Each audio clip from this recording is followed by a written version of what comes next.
I was gonna say you gotta love getting a pizza, and it's one of those ones where you get it fresh and it still tastes stale. Yeah. The only place I've gotten that is Little Caesars. Yeah, well, that's their brand, yeah. Yeah, I mean it's $6. You can't really complain Can't that complain much. too much. No, for me in Toronto, there's been places where I'm like, oh, maybe this will be, because I haven't tried all the pizza places here. I'm like, oh, I'll give this one a shot, Yeah. and then it's like, well, the picture that they had on fucking DoorDash was lying, and it's not what their pizza looks like. Like Google image search of a pizza. Yeah. You get it, and it's just like one of those cafeteria fucking Walmart pizzas. Oh yeah. Plastic cheese. See, I think the best pizza around is like right across the river for me. It's a place called Jerry's. No relation to the place that got Andrew Tate arrested. And it's just like semi-authentic New York pizza. It's great. I like the idea that it's a Hungarian pizza chain and they have one location in like Virginia or whatever. Yeah, just hanging out. Alabama, just middle of anywhere, just like Buckport, Maine.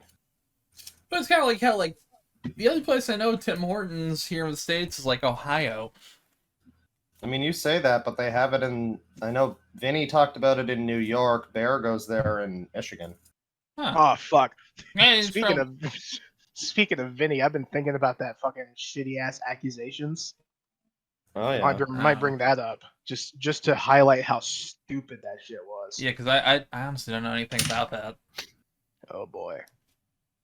But that's if it comes up. Recording for 3 minutes and 24 seconds right now. Hey.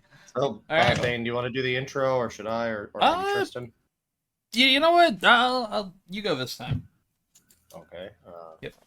Hello, ladies and gentlemen. Welcome to the Loud Equals Funny podcast. Once again, it is your hosts, your regularly scheduled hosts, Deadwing Dork and Fuzhou, or Bane, as we call him, and our special guest Tristan. Or do you have another name, Garbaggio Goblino, you want to go by? Yeah, you can just call me Tristan. It's fine. Okay. Well, welcome, Tristan. How's everybody doing today? Pretty good. I'm tired. I'm always tired. I feel that. That's understandable. Bottom text. Big ups. I've been doing a lot of guitar streams and stuff, so it'll be like stream late at night, play guitar until my arm falls off, fall asleep, wake up, make fun of TikTok people, have a nap, wake up, podcast. This has been my life. That's the Sigma grind set, baby. Yeah. Grind set, yeah. You're on the ultra male Sigma Tate grind set. This is how I grow more hair on my balls. This is how I win. Testosterone is stored in the balls. Much like pee, yeah. Much like pee. No, pee's stored in the balls. Yeah. Testosterone's the ball hair. Yeah, we had a guy on the server who was trying to like. I think it was Mev was trying to talk some shit at him and be like, "Hey, you're breaking the rules." And Mev is like a somewhat effeminate sounding British man, and I guess this guy was like, "Oh yeah, you shave your balls," and he was like, something about like, he did come. The comeback was that testosterone is stored in the ball hair, and that's why he implied. He implied that like lower test. He implied that Mev has lower testosterone because he shaves, basically. Huh. Right. Which I mean it's true that he does, but that's not the reason. Yeah, it's false equivalence. Yeah. Not all fingers are thumbs, but yeah, all of his testosterone went into his fucked teeth. Speaking of fucked teeth, have any of you seen the thing about Asmongold? No. Oh yeah, it kind of like bleeds from his teeth or something. Yeah, there was this fucking picture he shared, and it was like him. It was like, first of all, his fucked up, disgusting hoarder room. Yeah. Which like. Yeah, I've seen that. Yeah, like, but damn then bitch, you live like this. He pointed out like the wall in the back of the image where he's like, yeah, that's where I just shot blood from my teeth all over the walls every night because of my issues. And like it's still on his walls. Jesus. It's like I can at least kind of get you talking about it, but why you gotta tweet about this shit? I mean, yeah, I don't know. I guess it's like, hey, don't be ashamed of who you are, but maybe a little bit, maybe a little bit. Yeah, it's like, well, that's not who you are. That's just like weird behavior. Yeah. It's Yeah, very strange. Asmongold, I only know him because of weird shit. Like, that's the only time I ever hear about him, because I don't really watch World of Warcraft. Yeah, I mean, I hear about him through osmosis. Yeah, It reminds me of actually we were talking about XQC went to Kick or whatever, but I remember he's another one who people saw his streaming room, and I remember it was also another like, damn bitch, you live like this situation. Yeah, Because the thing is the guy is, him and Asmongold are both extremely wealthy people, I'm sure. yeah, and you like just they have hire a cleaner. just hire some. You don't even need to do it yourself. It's amazing that they don't even hire somebody. It's crazy. It's like I would totally do it for free if they gave me money, because I'm cheap. Total what? Do it for free, but for money? Well, I'm It's a high. little strange. Hey, don't worry about it. Yeah, like, Shit, I'm the only sober person in this fucking call. yeah. Hey, listen. Designated drivers are important. Okay? Yeah, designated podcast driver. I guess. Oh man. But yeah, we kind of designated this podcast to talk about GamerGate and stuff the first have GamerGate to? related. I mean, probably not the entirety of GamerGate. I know we Yeah. were talking about doing like kind of a series, but my idea was we got you boys on. For those who don't know, watching, me and Bane and Tristan here have known each other for, I guess, 9 years, 8 years, About something that, like 9 that. almost. Yeah, like eight and a half. It's like It was Christmas around 2014 was when we started to interact. about that, yeah. Yeah. Tristan was Christmas era. Yeah. Bane Yep. was like a little before that, but yeah. I remember the moment I was invited to that fucking secret Skype call. Yeah. It was because I wrote a parody of A Visit from St. Nicholas about Milo Yiannopoulos. Ooh, that was great in hindsight. Somebody who we then later collaborated with on that same Yep. project. Yeah. He narrated it. Him as well as Mercedes Carrera, known child abducting porn star. Yep. Yeah. Hey, look, so Are should we you talk about gonna that mention part? it? Yeah, should we talk about that He's part? gonna mention it every time. I'm yeah, gonna he's have to mention it. it. I mean, listen, this is the Oh, podcast. boy. It's fair for him to mention it here. Yeah. I guess so. So back in the day,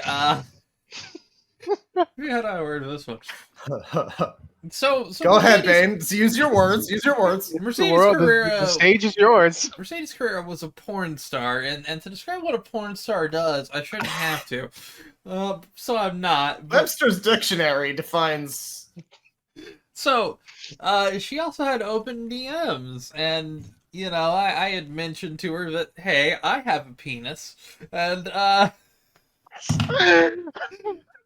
yeah, so as one thing leads to another, I got it rated, didn't pay a dime before anybody judges me. And you know what? At that time, it seemed like, a solid win. Turns out that she was a fucking weirdo. How was I supposed to know? God help you, you weren't fucking 7 years old or whatever. Yeah, I was, I mean, 19. Here's the thing. We talk about Gamergate. We were just talking before the recording started. Apparently, there's now Gamergate is in the news again for something completely unrelated at all to Gamergate, but because it's still like a term that people, I guess it has SEO power. So like fucking Rolling Stone. It probably does actually. Oh, I didn't think about that. I'm titling this Gamergate episode number 1 for that reason. No offense. Guess so. I mean, that's fair, yeah. But, it has SEO power, and the new thing is, I guess there's some, I don't know, what is it? It's like a fucking protest against, trans stuff in Call of Duty or something, Well, and people are comparing it to Gamergate because it's like a political-related protest and, gaming adjacent. So I can sum it up because, hey, I'm the Call of Duty person. This is my wheelhouse. Exactly. You So probably like Infinite Warfare. the zombies of a campaign, Sad. not the multiplayer. You're a piece of shit. Sad. No, Sad. yeah, the multiplayer sucks, but the campaign is really fucking good, and with zombies is fun. Get a load of this guy. Sad. It's better than Black Ops 4. Fuck you. No, but in all seriousness, like, the complaint was he had commented on like a, what's it called, like a protest, and said something about how they need to keep kids out of things, which, I mean, I'm going to be honest here, I think we should ban children from all public spaces. That's just me, because I'm an adult. And I don't have a kid. So, you know, really, who wins here? Yeah, I mean, I don't know. It just seems like, you know, again, they'll bring up the name Gamergate because, again, it's like SEO stuff, but They'll do it at the drop of a hat, too. Yeah. they do. And the thing is, when we talk about, like, haha, Milo Yiannopoulos is an asshole, haha, Mercedes Carrera, it's important to keep in mind that, you know, those they were two, you know, somewhat pro-GG people. Yeah, there's I mean, a lot of anti ones. Lest we go into the Sarah Butts of the world. And That's a name I haven't heard of in so long. It was always important to point out that Gamergate was pretty much a lot of crazy people and a few reasonable, sane people on both sides. A couple sane people. I mean, there's some people that I now follow that were anti, where I'm like, okay, that person's like kind of a weirdo, but you know, they're not as bad as they could be. I mean, people grow over the course of like almost a decade too, but then sometimes people don't, and it's like I have a feeling Randy Harper stands by the Blockbot probably. Yeah. Oh god, it is specifically because of that Blockbot that every so often someone will link me a funny tweet and I just can't fucking see it. Yep. Yeah. Like, oh. Okay. Well, that Blockbot led to like, you know, it's Pride Month, and you know, I've been called for years. People have been calling me a transphobe, and I think that the reason is because, you know, years ago I was put on this Blockbot thing with a bunch of other people, and then sometime like in the last couple of years, there was a thing created called Shinigami Eyes, which was like an extension for your browser. Which is supposed to like immediately filter out any transphobic people. And I saw this and I was like, oh, so I was put on this list. So you basically just blockbotted me for the 2020s is what happened. History is a flat fucking circle. You don't need to actually talk to me or view any of my content. Somebody once told you that I feel this way, so therefore put me on the thing, I guess. Yeah. And that was always the thing with the blockbot. There was such a retaliation against like anti-GG people, and a lot of it for me anyway was like, yeah, fuck you, put me on your little list, like because I tweeted some like joke or something, and now I'm like blacklisted for the rest of my life or something. Yeah, go fuck yourself. It's kind of bullshit. And then, you know, people started like, you know, simping for Breitbart and Milo Yiannopoulos and all this shit because, you know, a lot of opportunistic people came along and just started. Yeah. That was the thing. It was just people seeing that they could, you know, screw a lot of people. And From my memories of the time, the only thing that I thought of at least was, hey, this is, you know, a reasonable sized journalist that's actually taking, you know, the stated intention of Gamergate seriously. That's what it did seem like, yes. And I don't think I was. As history plays out. I wasn't blind to the fact that Breitbart was like, I was quoted in a Breitbart article about Gamergate at one point, and it's like, and a number of us were. I mean, I don't think, you know, I don't know if Tristan and Bane were, but I was never that big. I'm just a guy. Yeah. It wasn't even that I was like big. It was just that it was a selection of various like, you know, Gamergate people, and they had quotes about like why we, you know, cared about it, and you know, yeah, I wasn't unaware that like Breitbart was kind of a right-wing outlet, but I guess there was this thought of like, well, the fucking other news are not, you know, telling the story truthfully, so I guess this is the best hope we have. And of course, they also spun the story and like made up a bunch of shit. Yeah, but that was the thinking at the time. Actually, I said recently, it was in a tweet to someone, that people really do just straight up misremember the whole thing. It wasn't some like evil specter that just permeates over history, but it also wasn't this like super crusade to get the woke out of gaming. It was just some nerds who were mad at journalism, and it wasn't that serious. There were a lot of reasons. I did a stream today. I don't know when this podcast will come out, but I did a TikTok stream, and probably there was a whole segment in the stream where it was the DID people on TikTok, the multiple personality system people, were getting really upset with this hospital where like a professional doctor psychiatrist guy came out and did a lecture thing and was like talking about people faking social media, disorders or whatever. And like I quickly realized that a lot of the people that were upset about this didn't ever watch the video. I didn't watch all of it. I watched some of it, but I watched enough to see that a lot of what people were saying was just complete misrepresentations. Because I guess it would be difficult, bringing us to Gamergate, it would be difficult sometimes to point out, I guess Kotaku has been just, making up a bunch of weird politically charged bullshit for years. For fucking Patricia Hernandez articles. Patricia Hernandez, the one about fucking embarrassing. The one about I got called. Somebody said they pushed my shit in Battlefield 3, and that's a homophobic slur. And that was a real article on Kotaku. Okay, I always thought that meant sticking your boot up someone's ass. Okay. Oh, it usually does, yeah. Yeah, and I mean there was that. I mean, people could point to Kotaku, but a lot of game journalists for a long time before Gamergate were like slandering Dragon's Crown because it had tits. Fuck, I remember that. All that kind of shit. And so it was the Gamergate thing was ultimately just the straw that broke the camel's back of like, here is this person. I remember also Anita. No, God, wrong one. Zoe. I need to talk about Anita like I need a blood in my head. God. Oh God, yeah. And then she got involved too, of course. But yeah, Zoe. I remember Zoe Quinn was somewhat infamous on like 4chan before Gamergate because she started riling up a bunch of, I guess it was like proto incel people. Yeah, it was the Wizard Chan. Yeah, it was Wizard Chan. Which, as I recall it, at that time, it wasn't like incels as you know them now. It was just a bunch of sad people. It wasn't like sad, raging, angry people. It was just old guys who were like, man, I've never felt the touch of a woman. I've never seen a vagina. Yeah. Unironic. Yeah.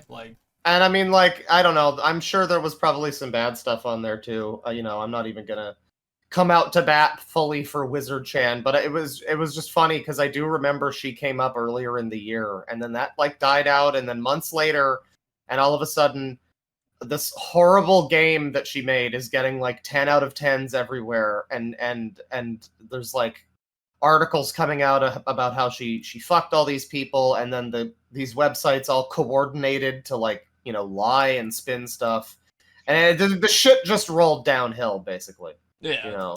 Yeah. There was a bit of space between there. It was just sort of.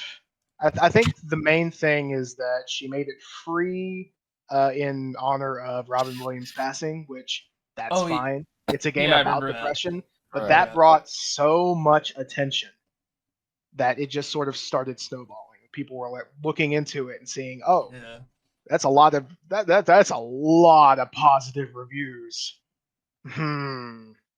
Yeah, and then you play it and it's garbage and it's boring and it's not even really all that, representative of, depression or anything. Yeah, it's serviceable. That's the thing I'll say is it's serviceable for what it is. That was also the era of if you remember Gone Home.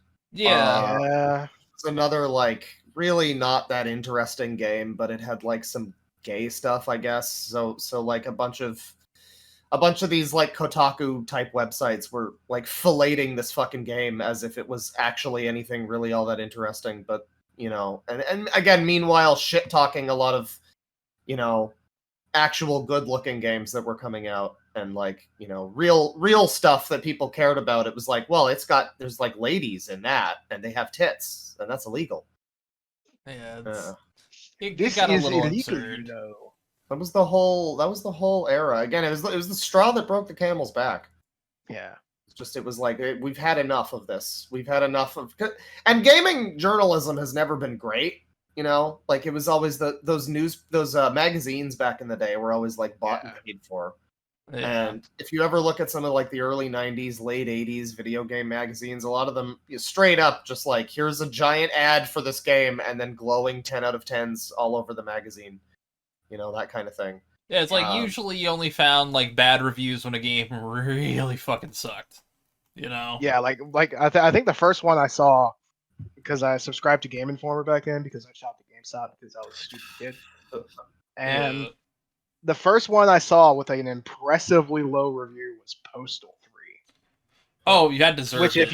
If you've played Postal 3, you know Postal 3 deserves a low score. Yeah, that one is absurdly fucking bad. Yeah.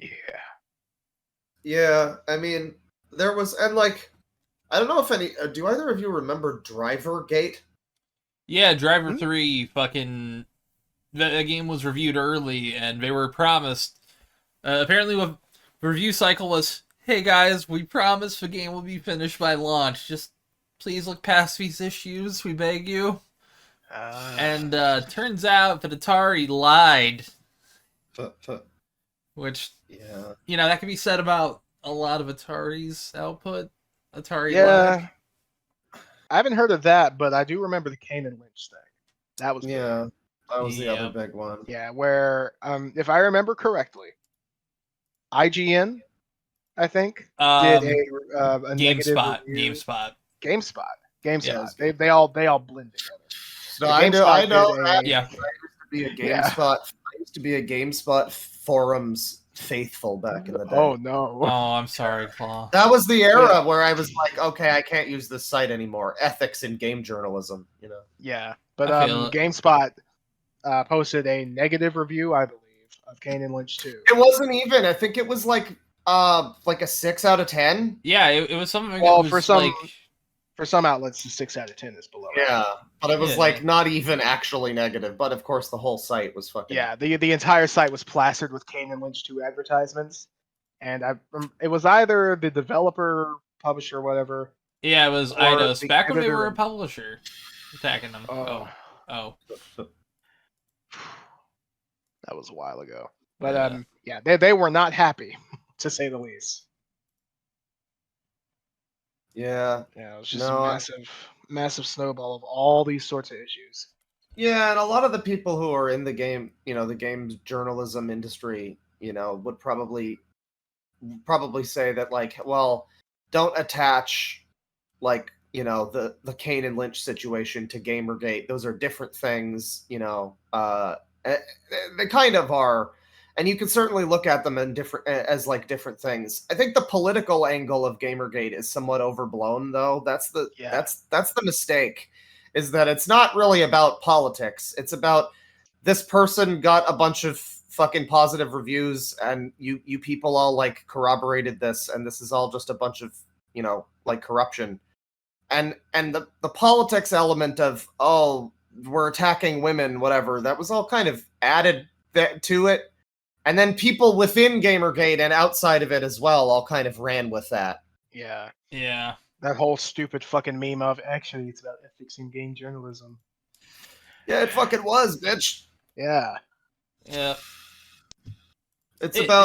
I wanted to be able to open. It's like, it's funny because around that time was when you started to, you know, have YouTubers who you could watch who would tell you, like a Vinny or a Joel, if you want to see a new video game, you watch like a YouTuber or a streamer or something who, you know, it gives you a view of it rather than going to like IGN or something. But it was like, it would be nice. It was just this indignation of like, why can't there be higher standards for this shit? This is a big industry. Why is this still so corrupt and full of shit? And the difference is, like, the corruption at that point had become the political baiting, you know, the rage baiting, you know, bullshit. before that, it was like other, they were just doing it in other ways. It was like, well, tits on the box to sell the game or whatever. I don't know. It's all part of the same thing, Yeah. Small things adding up over a large amount of time. Like a Katamari. Exactly. Ooh, man, I'd love to play those. There's a new Katamari game coming out. It's not new. Well, it isn't? It's a new remake, yeah, I should say. Yeah. Nice. It's the second PS2 game. I never played that much of it, but I understand it's pretty good. Nice. I'll have to keep an eye out for that. Oh, man. And then, you get... So the timeline of GamerGate was, it was like the August... It was late August. I think it was like the 20th or something. I think so. It was like the last couple weeks of August. What event are you? Well, is it the articles? Yeah, it was the Aaron Gianni document about the Zoe post. I don't remember the exact date of that, but it was late August. It was after Robin Williams passed away.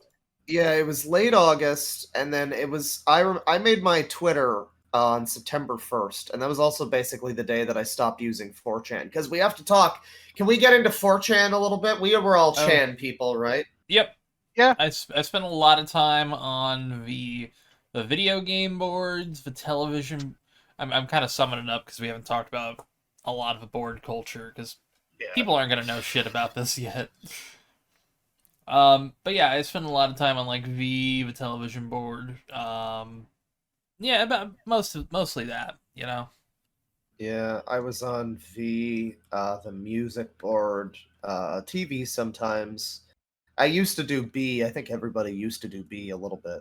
Yeah, just a bit. I never really did every now and then. Yeah, a little bit. So occasionally I check out the porn boards or X or whatever. As a treat. Yeah. I was mostly around in K, honestly. But I did dip into V. I did dip into V every so often. I didn't realize you were a commando, Tristan. Yeah, I just like talking about and looking at firearms. Oh, interesting. That's not a thing I knew about you. After 9 years cool. or whatever. I guess I just don't talk about it that much. Well, yeah, no, I mean, K. It's funny that K was a pretty respected board back in the day, because they were. I mean, nowadays you might be like, oh, crazy gun nuts, but back then it was like, no, the commandos are just chill. They just want to live in a woods or whatever, off of the grid, with their fucking weird guns, and Yeah, K was a lot of fun shit posting back in the day. Yeah, and sometimes it'll cross over with X, like people going in the woods and they were telling about spooky stories that they probably made up about stuff that happened to them. It was nice. It's comfy. What they made it up? Never. Yeah, no one would go on the internet and lie. Exactly. That's something that nobody has ever done before. Lies? That's a little cringe. I don't know. Yeah, I was doing so. If you watch my channel, you might have seen I've done videos where I read old 4chan posts. And one of the ones that I did, the most recent one that I did, I guess, the full one anyway. There was the doll guy. What's his name? Dude Man. But no, that was a bit of a. We looked at the 4chan post that he did where he freaked out that Battle Station thread. But there was the full video that I did where I was doing research and finding old screen caps that I'd never seen before, and so on. I realized how unpleasant old 4chan actually was. Yeah. I'm not a racist, and so I didn't go into the threads that were just unpleasant racism, of which there were apparently many. Oh, there were a lot. So I always was like, oh well, whatever. Somebody says the fucking the F slur in a Diddy Kong racing thread. It's like, who cares, But no, there were a lot of threads on 4chan that were pretty hateful stuff, and I had to curate a lot of oh, why is this horribly unpleasant screed against black people right next to this other funny screen cap that I am going to use? Are these both weighted equally? I don't know. Like that was. It's just the culture of the time, I guess. I mean, yeah, and I say that when it comes to just like words, like yeah, say whatever you want while you're talking about like Majora's Mask or fucking Seinfeld, that's fine. But then, once it becomes a serious discussion about race and you're using a lot of this stuff, it's like that was just not because I didn't go into those threads, right? But like, yeah, no, I mean, I don't know. People talk about that. I got into this because of GamerGate. It was late August or early September or whatever when the Zoe post stuff started happening. People started using the hashtag GamerGate, which in hindsight is unfortunate. That's Actually, really annoying. If I remember right, at the time it wasn't really that common for that specifically to be used. It was mostly like Quinspiracy or Five Guys. Yeah. Okay, yeah, Quinspiracy, that's right. Yeah. No, it did take a little bit before GamerGate happened. Yeah, GamerGate was if we're assuming the 20th, about a week. Yeah. I think it was later than the 20th because it was pretty short. Because what happened, and I was just getting to this, was they were you guys might remember they were censoring a lot of that stuff on 4chan. Oh yeah. Yeah, mods were deleting posts. Fucking genies. Looking back, I just think they were not wanting to figure out what was going on and just saying fuck it, just delete everything. I feel that. It's possible, yeah. But it's also like I don't know why were they suddenly caring. There was also another thing that came up while I was like researching old 4chan posts. There was an entire folder I found of like Moot conspiracy stuff that involved like Moot was dating some woman from Gawker or something. Yeah. And like I've it was heard all that. it was all these people like conspirizing and fucking theorizing about like Moot sold out 4chan to. It was right around that time too, I think, where people were saying that like that was the cause of all of the censorship. They were also censoring shit on Reddit, and so a lot of people, that's just Reddit being Reddit. That's Reddit, Yeah. But yeah, like that's Reddit. You expect that somewhat on Reddit, but when it started happening on V, it was like, wow, really? Like, and then what's people would happening move here? it. I think people were moving it to like B or Pull or whatever, and it was still getting removed. Yeah, and then there were also like outlier sites that weren't quite as popular, like Something Awful, NeoGaf, fucking GameFAQs. I'm pretty sure. Yeah. Like it was being censored a lot of places. Yeah. I mean, it's not surprising for NeoGaf to like remove shit like that. Oh, yeah. That's more of like an industry site in a way. Yeah, and I mean, that was a big part. Obviously, if we're talking about why GamerGate, took off in the way that it did, was like, I forget exactly what it was, but it was like I think it was the Zoe post came out, and then wasn't it like the next morning that like It was something articles all came out from different websites that were competing websites that all used the same talking points, and then it was later confirmed that they were all like. It was a few days later. It was a few days, okay. Yeah, it couldn't have been like the next day because at that point I was going into college for my that half year that I went, and I wasn't in college when the Zoe post came out, and I was when the articles came out. Okay. So it had to have been longer than a day. All right. Yeah. Well, I remember what it was that they all dropped in like that really coordinated fashion. Yeah, they dropped the same day, like the same morning even. Yeah. And the big point that people always made was that like, these are websites that are supposed to be competing with each other.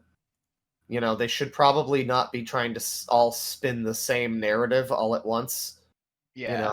It just looks a bit weird. And of course, it was later confirmed it was the Game Journo Pros group. God, I haven't heard that word in a while either.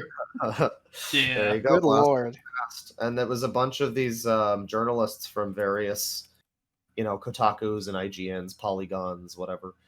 And they were all like coordinating, and all of similar talking points in all of these articles. And it was basically what everybody had been saying was happening the whole time. Yeah.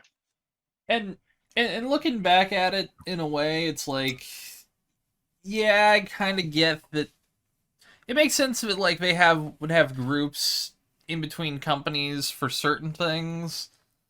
Yeah, like organizing E3 articles and stuff like that. Sure. Oh yeah. Sure, yeah, but to spin a narrative around op-eds, a random lady who makes games or whatever, and of course then the fucking conspiracy people. It was, you said Quinspiracy. That was the word I hadn't thought of in years. Conspiracy theory. What was the fucking? What was it? It was sex for favors, secrets, sex for favors, secrets, cover-ups, corruption. I'm Jesse Ventura, and this is Quinspiracy theory. Yeah, that was classic. But it was a conspiracy. It was a big conspiracy because she Zoe Quinn, like the whole thing, the reason all of that started, Zoe Quinn, fucked 5 guys, and those 5 guys, it wasn't even guys, I think one of them was female, but she fucked 5 people. And one of, they were all, I mean, she probably fucked many more people than that, but the 5 that were important were people that were working at various game journalism websites. Yeah, and it wasn't the relationship that was the issue. She can go fuck whoever she wants. Yeah. That's her prerogative. She can do that. Yeah. It was the fact that afterwards they gave positive press to her. Yeah. A lot of people have pointed out that, I guess the term would be slut shaming. It's okay for men to sleep around, but if a woman does it, that sort of thing. And I think that's maybe a fair point to make. I don't think that it was that as much of that, though, as just pointing out that, I mean, there were certainly people that, as I always have to point out that, yes, there were a lot of really fucking bad people in Gamergate who were really just there to, not even just like the, Breitbart people or whatever, or like the opportunists, but like people whose genuine feelings were like fuck women and fuck, all this stuff. And they were there, and that was a real element of things. But I think that it was a little overblown. Honestly, they're still there even. If I can go on a really quick tangent, talk about a wonderful individual that I came across recently by the name of Mr._Gamergate. Oh yeah. I don't remember this person. Bane, if you want to put this this visual up, I will send you the screen cap of the tweet. I'll definitely at least put it in like the description for audio listeners. So it is this account. I found him because he was like weirdly stemping Imp Lemon while making fun of Quentin reviews. And I mean, I like Imp Lemon. Say what you will about Quentin reviews and Imp Lemon. I think they're both okay. Quentin's kind of improved a lot since he was that's true. He's being embarrassing. But like he was going to town, just saying, "Oh, you're embarrassing," and Imp Lemon owned you. Meanwhile, half of his do. It was the State of the Internet podcast, I think, where they made fun of Quentin, I think, for playing with Legos during the podcast. That's it. Wow. Okay. Although there was like other stuff too, but that's like the big thing, the main takeaway from that whole thing. Anyway, so this guy's going to town. He's saying, "Oh, Quentin, Imp Lemon owns you. You're irrelevant." Stuff like that. And meanwhile, a lot of his tweets were like stuff like, "There's so many delectable high schoolers here at my brother's graduation." I'm gonna. Oh god. Yeah, hold on. I'll look for it on my page. I posted it about it recently. You might need to link me to this guy. I might need he got suspended. He got suspended between then and now, but I do still have the screenshot. Damn. Those bastards ruining our fun. I had to scroll through all these fucking posts on my timeline about fucking Doctor Who. I mean, I remember my favorite weirdo from Gamergate might have been, well, I mean, there was a lot of them. I remember there was the guy who ate the sandwich to own the libs. Oh, yeah. Excuse me? I think it was this guy, Homer Roglia Beowulf, and he was the dude who had that, I think he was the dude who had that not very good comic, like Pro GG comic or whatever. And he had like a stream where he like ate a sandwich, and that was supposed to fucking own the libs, I guess. You know how I love that even though you said like the bad comic, it's like that could be 17 people. Yeah. That didn't really narrow it down. I thought of like 3 off the top of my head. Yeah. Yeah. Can we talk about Vivian James? Oh boy. Can we talk about a cool slap her in design the being thumbnail? ruined? What, You know what'd what? you say, Ben? You said a cool design horribly ruined. Yeah. No, I mean I think she's a decent design. The funny thing about Vivian James though, and GG as a whole, is how that like spiraled the Daily Dose meme out of control. Yeah. Oh, Rest in yeah. peace. Rest in Rest in peace. peace, and thanks, Doc. Yeah. For those who don't know, the old meme was it was this gif of Piccolo fucking Goku up the ass, and it was a gif. The people called it Piccolo Dick, and so it became like Loss, where you could instead of needing the whole comic of Loss, you could just look at a couple of lines and you go like, haha, is this Loss? Yeah. The same thing was the colors green and purple. Thanks, Doc. And then thanks, Doc. Doc. You have to say thanks, Doc, every time. I don't remember because it's a dose, because it's your daily dose of Piccolo Dick, and so you thank your doctor for your daily dose. It's a daily dose of medicine. Right, like penis. Exactly. And yeah, The greatest medicine. when GamerGate was starting and people were trying to organize, it was V people who were doing it, and I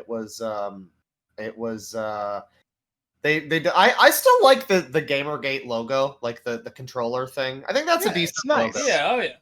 Yeah.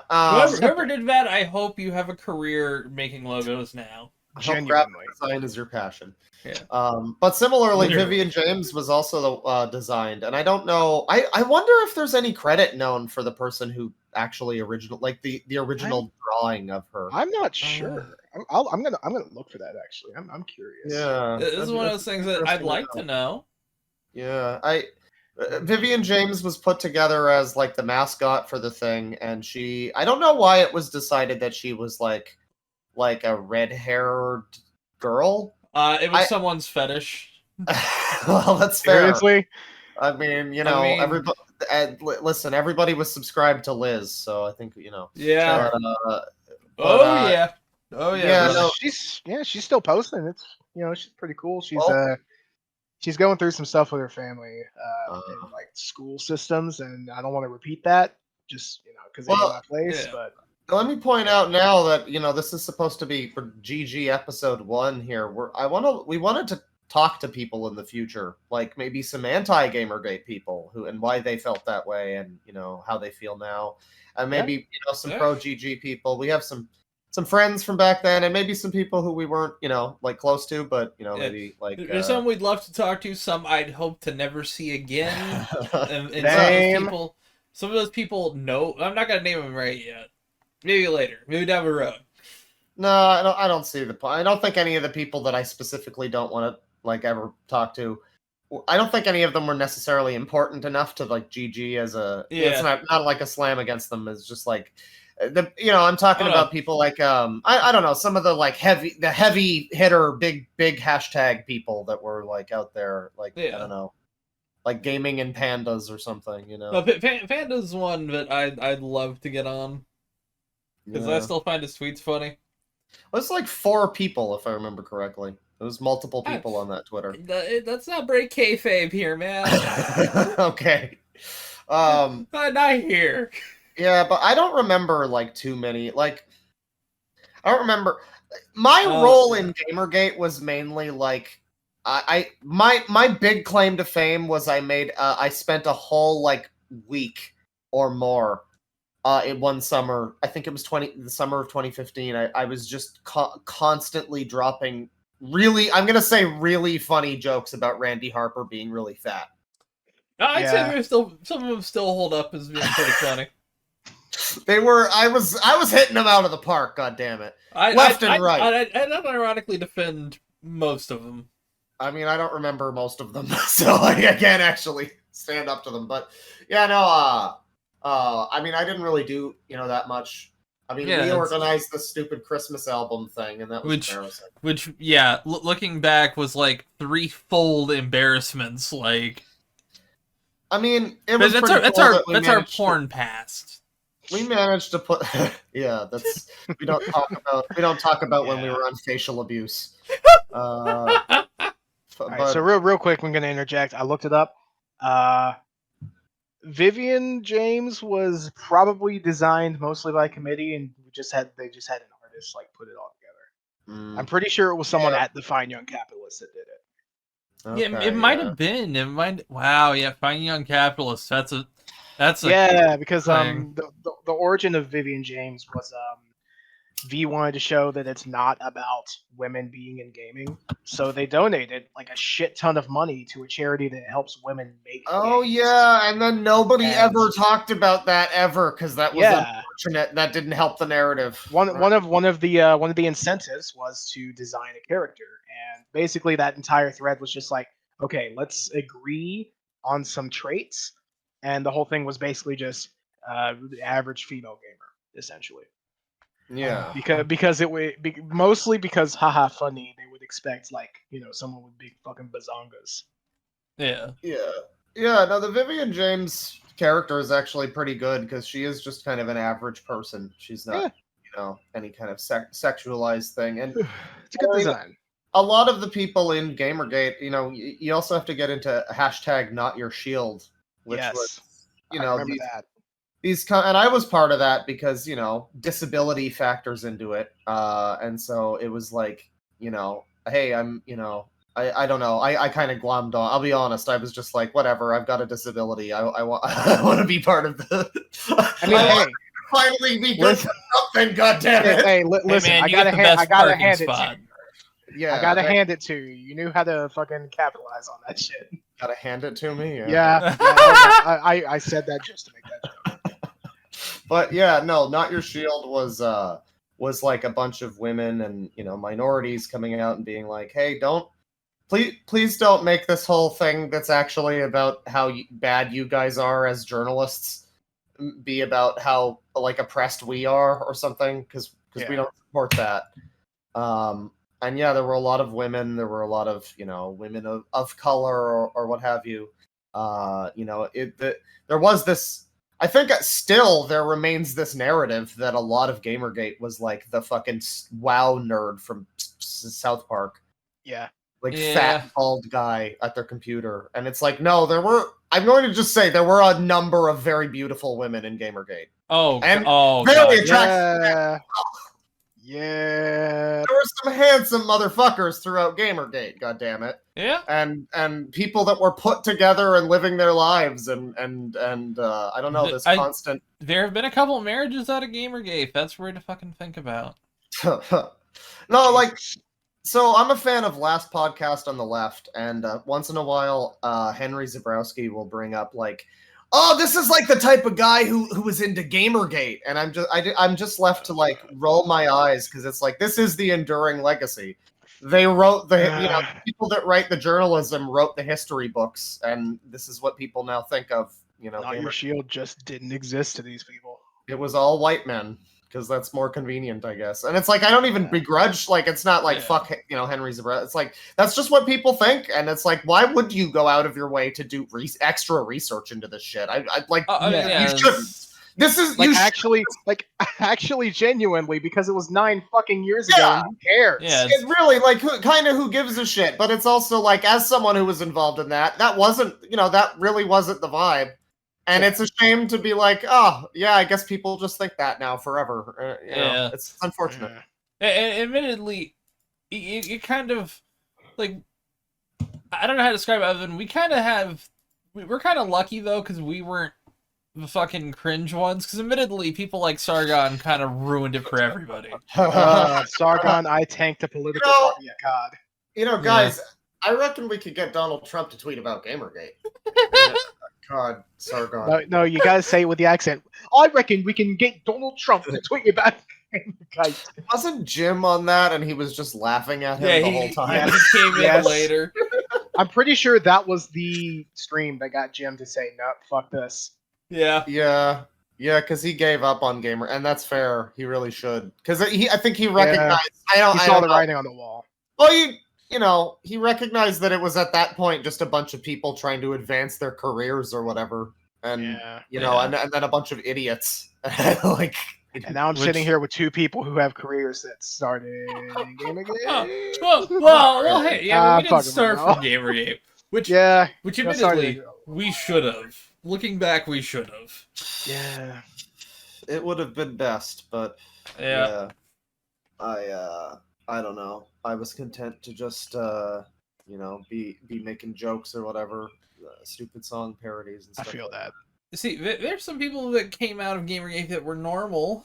I mean, like, I think the best example of one who came out of GamerGate and then had a career that actually was normal was probably Chris Reagan. Yeah, I was about to say Chris Reagan is the top dog. Was he a People who came. person? Yes, he was. He has a few yeah. videos still up about the GamerGate. Okay. He wasn't necessarily like our sphere, but like I've interacted with him I think like twice. Yeah, He seemed like a nice dude. I never interacted with him or really was that aware of him until like a couple years ago. I binged all his stuff, and now I really like him. But yeah, I guess that makes sense. Yeah, that does make sense. Yeah, it's like I guess also shoe on head a little bit depending on what you. Well, I wouldn't define shoe on head as sane though. I feel like that's a big stipulation. I would say she's come out of this a lot better than somebody like Sargon. Yeah. Oh, absolutely. Sargon, who had to change his name from Sargon of Akkad to like Lotus Eater or something. He had to do. Seriously? Well, he had to do. What he had to do on YouTube because his main channel got AdSense banned. He had to basically do a Keemstar Gambit. So. Yeah. I didn't know that. That's amazing. Yep. Which I mean, respect the hustle, but. Yeah. I mean, after all the embarrassing shit he did, it was kind of funny to see him get a little comeuppance. But I'm willing to say that I was a Sargon fan back in the day. I mean, listen, Bane. Do you even own a suit though? I own the Joker suit. I own the Joker suit. He does. He owns the Joker 2019. He owns it in both senses of the word. Fuck. Oh yeah. That's why I'm waiting for a new movie. I'm waiting to buy the second suit. Yeah. What were you saying, Claw? I interrupted you. It's okay. I was saying I'm willing to admit I was a fan of Sargon at a certain point. Yeah. Same. His videos. I liked what did you This Week in Stupid or whatever. Which at this point I look back on it and I'm like, that is a thing I don't like anymore. Yeah. Like I've talked about the weird anti-masker newspaper that I looked at, and the whole back of it is just like various. It's like This Week in Stupid. It's like various little. Hey, did you see this? You see how stupid these people are? And it's just kind of trying to like paint with a broad brush, like a whole kind of. I don't know. It's like, this is an example of a couple of stupid people, but I don't think they really matter that much. It's one of those sorts of things. I like it.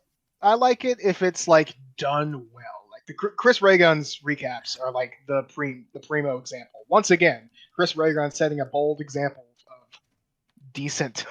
Decent content. I agree. Decent person, good content.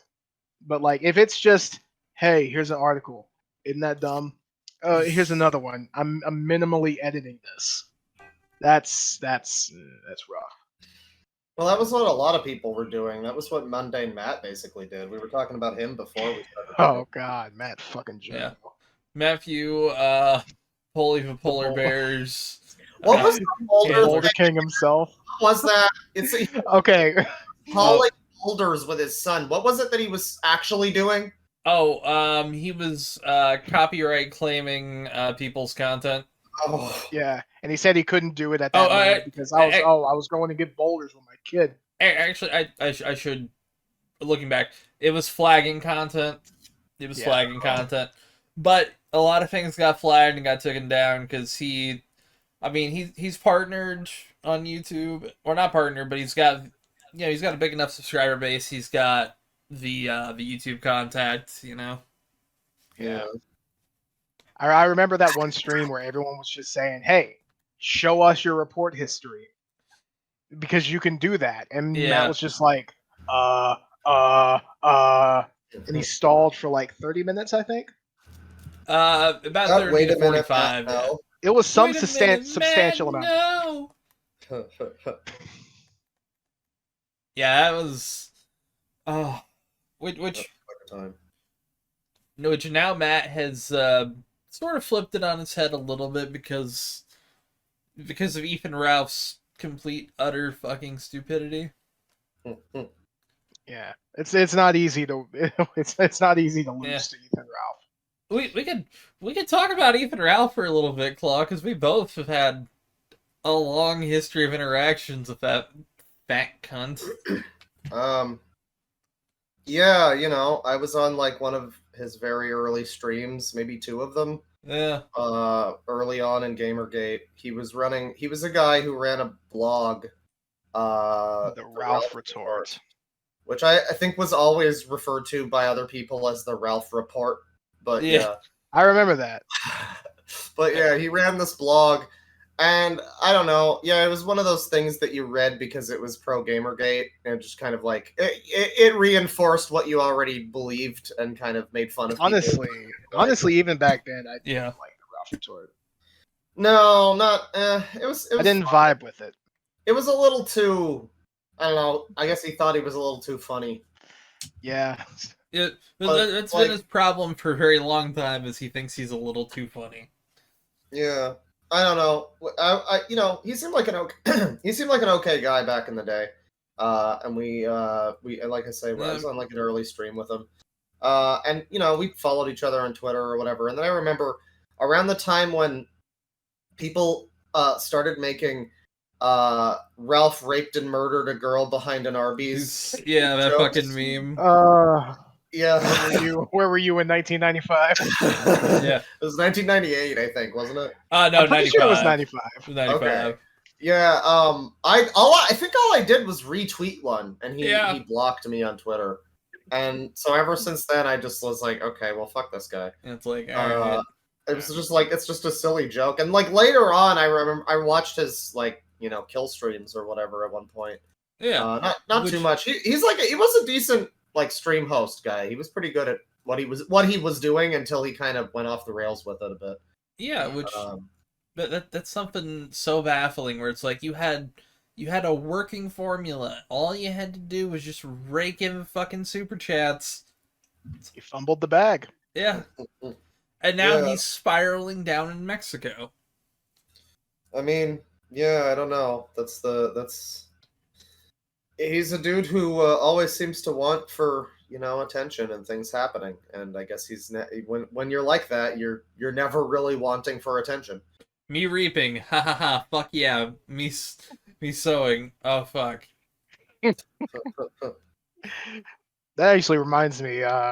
Another kind of segueing. If you guys want to keep talking about Ethan Ralph, that's fine. But I'm reminded by the mention of Ethan Ralph that one time that he went to a panel with a Brianna Wu, and instead of just being quiet and recording it or, you know, taking notes for comment later, he took a picture and posted it to his Twitter, and then someone told her, and she was like, "Get the fuck out." Yeah, it's like he couldn't keep his fucking mouth shut. Well, that's the same thing. You remember fucking like a couple years ago, Chris Chan, when Chris Chan got arrested. Yeah. The video of Chris Chan being arrested is, of course, accompanied with Ralph going, "Hey, Chris, you wanna give us a comment?" Yeah. Even Ralph, kill stream, look us up when you get out. Yeah. Jesus. I mean, I respect the hustle, but Jesus Christ. Yeah. Yeah, but yeah, just be like, hey, this is brought to you by kill fuck whatever. I don't know. Yeah. It's like I'd be watermarking the image, being like, you know, that's what a stream would be like. But yeah. And then the one thing I will say is I did respect the hustle when he sold it to news organizations. Because I did not know that. That's pretty funny. He did that. It's smart. Yeah, that's fair. You know what I should have done? I should have taken my stream because I was watching it live, And I should have uploaded that to the News Corporation's clip That would have around been it. smart. Oh. But we were in good standing at that moment, so I didn't do that, so... Yeah. Oh, well. Fucking hell, if I could travel back in time. So you brought up Brianna Wu, Tristan. Yes. Moon rocks? Hell yeah, brother. Motherfucking moon rocks dropped from space. I think I stopped following Brianna Wu at a certain point and how crazy. They have the power of thousands of nuclear bombs. I remember she was running for office. Yeah, I forgot if she was running for senator or I think representative. it was Congress. I'm not sure. Yeah, well, Congress. I think is both. Okay. I think Senator. Canadian over here. Yeah, it's all French to me too, man. But yeah, no, she was notable for being fairly wacky and crazy, and also. Oh, okay. All right. The co-host is gone. Very professional. But yeah, she was known for being like wacky and crazy for various reasons, but also for having that terrible game she made, Revolution 60, I think it was called. I'm pretty sure it was called Revolution 60. Hold on. And it was Revolution number 9.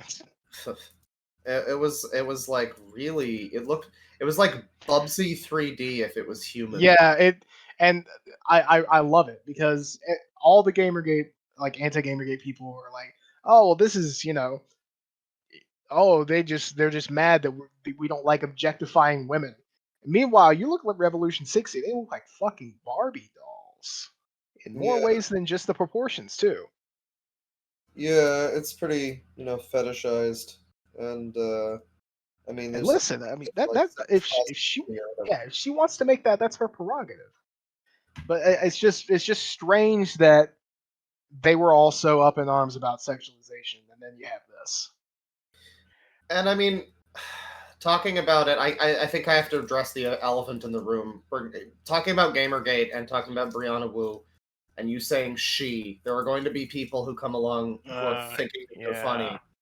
And the thing is that like that's kind of relevant because this was the era of like the attack helicopter meme and being triggered, and that was all very tied in with Gamergate, obviously. I try not to remember that time. Yeah, but like.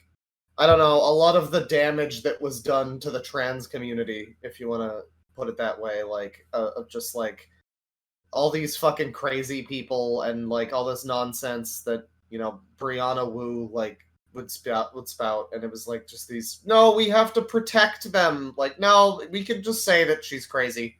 Yeah, we can do that while respecting her gender. Respect her choice and or what, I don't know, choice, expression, whatever, however she feels, but like, also she's crazy. Like, yeah, it's like fucking we brought up SRH butts. So to recap real quick, we switched to Brianna Wu. Oh, you're good. I could still hear. Oh, nice, sweet. Yeah. So yeah, obviously, names come to mind. SRH butts. Even just going outside of Gamergate, you have Jessica Yaniv. Yeah. Chris Chan. Trans people who are very much not good people. And you can absolutely, you can absolutely criticize them for that. When I covered Yaniv, basically what I'm saying is, like, I'm not invalidating that they're trans. I'm just saying them as a person, they're a piece of shit. You can totally, you can totally separate certain parts relating to things, like, trans or not, this person would be a piece of shit. Yeah. Like, full stop. Yeah. I think I don't know, there were a lot of people in Gamergate who I think you could probably argue were somewhat transphobic, if you want to, use that term.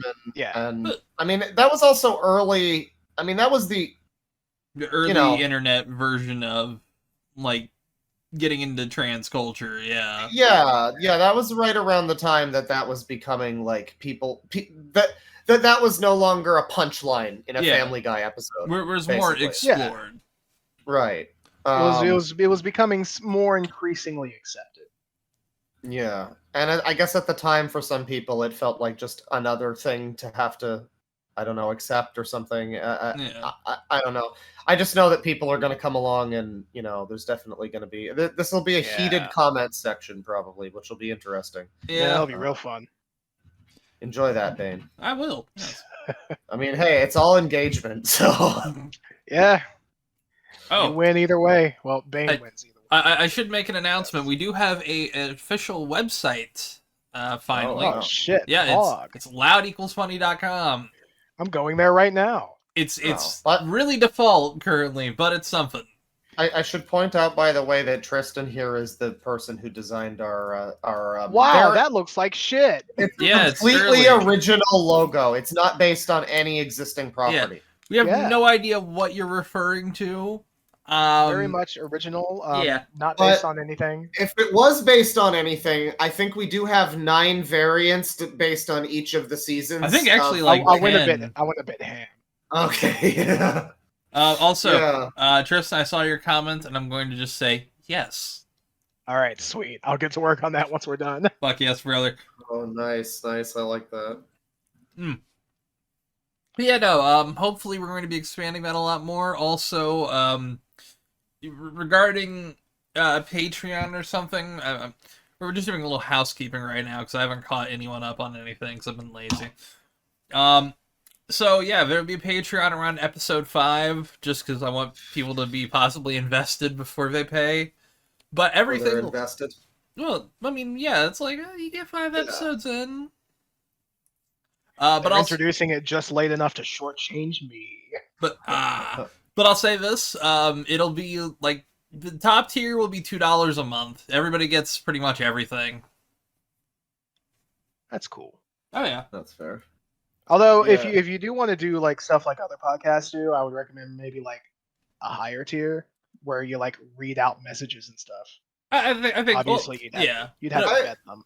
I've got some ideas. I wouldn't mind doing like side shows, where we talk about again, last podcast they do like side stories, or they have the Patreon only, not safe for work kind of stuff. The interesting thing is they have a show where we talk about PNS. There's some Spotify only features, which it's the biggest platform, so it's kind of one of those things where it's like I feel bad because we have some people listening on Apple Podcasts already. We have 6 subscribers there. I hear for Apple Podcasts, that's a huge number. Yeah, that's like normally 0. Yep. But with that, there's features where we can play like music between segments.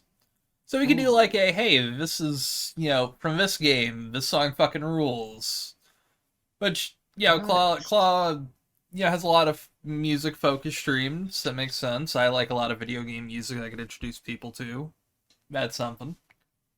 I mean, are we able to use any song or like anything that's on Spotify? It just won't show up on other platforms. That's the thing. So we can do an entire podcast, but break up the conversations with Super Ghostbusters. Yeah, I was gonna say Viper. Hell yes.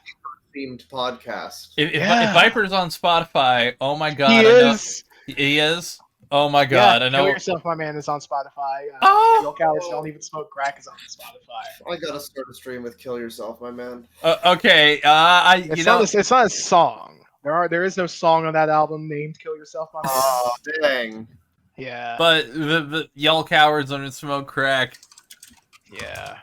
Okay, yeah. Oh, I know what we're doing sometime soon. Hell yeah. Oh, alright. I need to follow him on Spotify, too. I already have. It was a mistake. So who? Yeah. Do we want to continue the GamerGate discussion, or do we want to talk about something else? Maybe video games. We can talk about something else and then pivot back to GamerGate. Sure. Well, we also want to do other episodes, so I don't know. We might want to. We've covered a lot of GamerGate stuff. I guess it's up to you guys. There was a lot of press conferences recently. I'd mentioned this one as possibly being a press conference thing, but there's a lot of new. We all here really like Yakuza. Yeah. And holy fuck, yeah, Kiryu's fucked. He's finally fucked. I'll be That's real. true. I actually haven't. I haven't seen the. Oh What did they shit! call? What did they call it? The The showcase. yeah, the Summit. showcase. Summit. Summit. Yeah. I've only seen the trailer for Infinite Wealth, Oh yeah. Yeah, they had a cut. and I mean I kind of had to. It's had a a- really funny trailer. It's a It good is. trailer, yeah. I mean, it's a weird trailer for a game like that. to Yeah, just be yeah. Ichiban is just fucking naked in Hawaii. naked and that's it. That's the whole. No hint of what the story is or anything. Yeah, But, man's just hanging dong in Honolulu. There was a cutscene that they showed at the Summit thing where it was Ichiban and Kiryu's got the new Yu Narukami haircut, and he basically, he says that he's been around the block a few times in regards to like women troubles and like proposing to women, and that's what it's reference to is like him proposing to Yumi, I think. But like, I guess it's also implying that he fucked. So he's not the virgin. That's that. Damn, everyone's in shambles. Yeah. I did will pick be up on that unrelatable. immediately as being kind of funny. Yeah. I mean, I'm glad to see though that Yakuza's getting a lot of love. Yeah. Yeah, I'm happy to see that. I'm happy to see that the Yakuza. What is it? Well, it's like a dragon now. Yeah. Which is just a little bit more difficult to say. So I don't know, but like a Dragon Gaiden game, the side game with Kiryu is going to be action combat like the old. Oh, Oh, thank yeah. God. That's the one thing I was worried about. Well, I'm glad they're sadly, keeping- 8 is. Well, the thing is, 8. They've decided to go with like RPG combat for Kiryu in 8, and I don't understand that. Well, I think because with the numbered games, they're going to be sticking with that combat style. Well, yeah, but it's like if you have Kiryu, you know, Ichiban has a reason why he's why he fights like an RPG character. It's okay. It's okay. Kiryu just got really into Dragon Quest in the last couple of years. Well, I mean, the other characters weren't necessarily in a Dragon Quest in 7. It's just they played. Yeah. I mean, I guess just think it's because Ichiban's the main, is because that's how Kiryu's playing like that. I would really like it if either one of two things was chosen, which both of them weren't, I don't think. But either, you know, Ichiban is turn-based, Kiryu is like real-time, you know, action combat, or Kiryu in like the Gaiden game becomes like a big fan of fucking like chess or shogi or something, and his my God, and his fighting style is like strategic RPG, like Fire Emblem or Shining Force or something. I think that would maybe fit Kiryu a little better than, you know, the other sort of thing. But I don't know, they're just doing that. It's a little bit unfortunate in my opinion, because I mean I like that for Ichiban, you know, that fits for him, and that's great. Continue doing it for him, but like, you know, I don't think it fits for Kiryu. I don't know. I understand where you're coming from. It's also going to be a full game where it's the PS2 original English voice actor dubbing Kiryu for the whole game. Yeah, that's exciting. I didn't see that, and I am not excited. Well, I mean, they brought him back for 7. Yeah, they brought him back for 7, and he was. I didn't finish 7, but I got pretty far into it. I got to like the last chapter. I really like 7. Yeah, 7's pretty good. You got to grind a bit, but they ruined the story for me a little bit in the last chapter, and honestly, for me, the big thing keeping me from like really wanting to play 7 and 8 is the JRPG combat, because I've never liked grinding. I mean, I get that. Yeah, the grinding can be a little bit. I don't know. It's not that much of a problem. I like it in Persona. Yeah, because in Persona, the fighting's a little bit more fun. Yeah. Yeah, Yakuza 7's fighting gets kind of. I mean, it's still okay, but it gets a little repetitive after a while. That's an issue that it has. But yeah. But yeah, no. I mean, they've got the Gaiden game happening with Kiryu. He's got 2 fighting styles. He's got some kind of fucking like spider web, a thing that like, I don't know. He's got Spider-Man powers or something. And like there's drones. And we were talking about how, the dub. They had the original PS2. His name's Daryl Curillo. Yeah. Played him in 7, and I think they're probably just going to have him come back for 8. I don't know if the side game is going to be dubbed, but I don't really like him as Kiryu very much. I don't think he's great. I mean, he definitely was a lot better in 7 because he was directed well, Yeah. But I don't know. I think The voice is all off for me. It's just a shame that they didn't go with someone else. Suppose they might, but I'd be interested to see what they're gonna do with the next one at least. Yeah. Yeah, it being in Hawaii is interesting. Yeah, I've always wanted a game set outside of Japan. I guess we're getting that. Yeah, Hawaii's an interesting choice too. Yeah. Instead of it being like New York or something. Fucking Florida. Ugh. Yeah. No, I'm down for that. I mean, I don't know if the whole game will be set there, but like, that's pretty cool. What I'm thinking is if it isn't completely set there, it's just going to be a different city, like Sotomori and the other ones. Yeah, like I know they're real names. They're fictional names. I'm just blanking on now. I mean, it's expanding the series. They're trying to keep it fresh, which I'm down for. Yeah. I'd be interested to see when a new Judgment game might be happening. Yeah, I'm surprised they haven't announced like a follow-up after Lost Judgment. Well, there was a whole talk about how that series was over because of the fucking like talent agency that manages the dude who plays. Yeah, they wouldn't let it be released on PC for quite a while. And then it finally got it after like 2 years. 3 years. Yeah. And so I guess the dispute, what is it, like Johnny and Associates, I think is the name of it. Yep. The dispute, yeah. I guess they went through and so there could be a third game, I guess, at this point, which is pretty interesting because I would love to see how they managed to shoehorn Hawaii into that game and reuse that. Yeah, because it ain't a Yakuza game without reused assets. The only one that hasn't is fucking 1. You're not wrong. They're still reusing stuff from Yakuza 1 as well. Yeah, like, mostly movesets.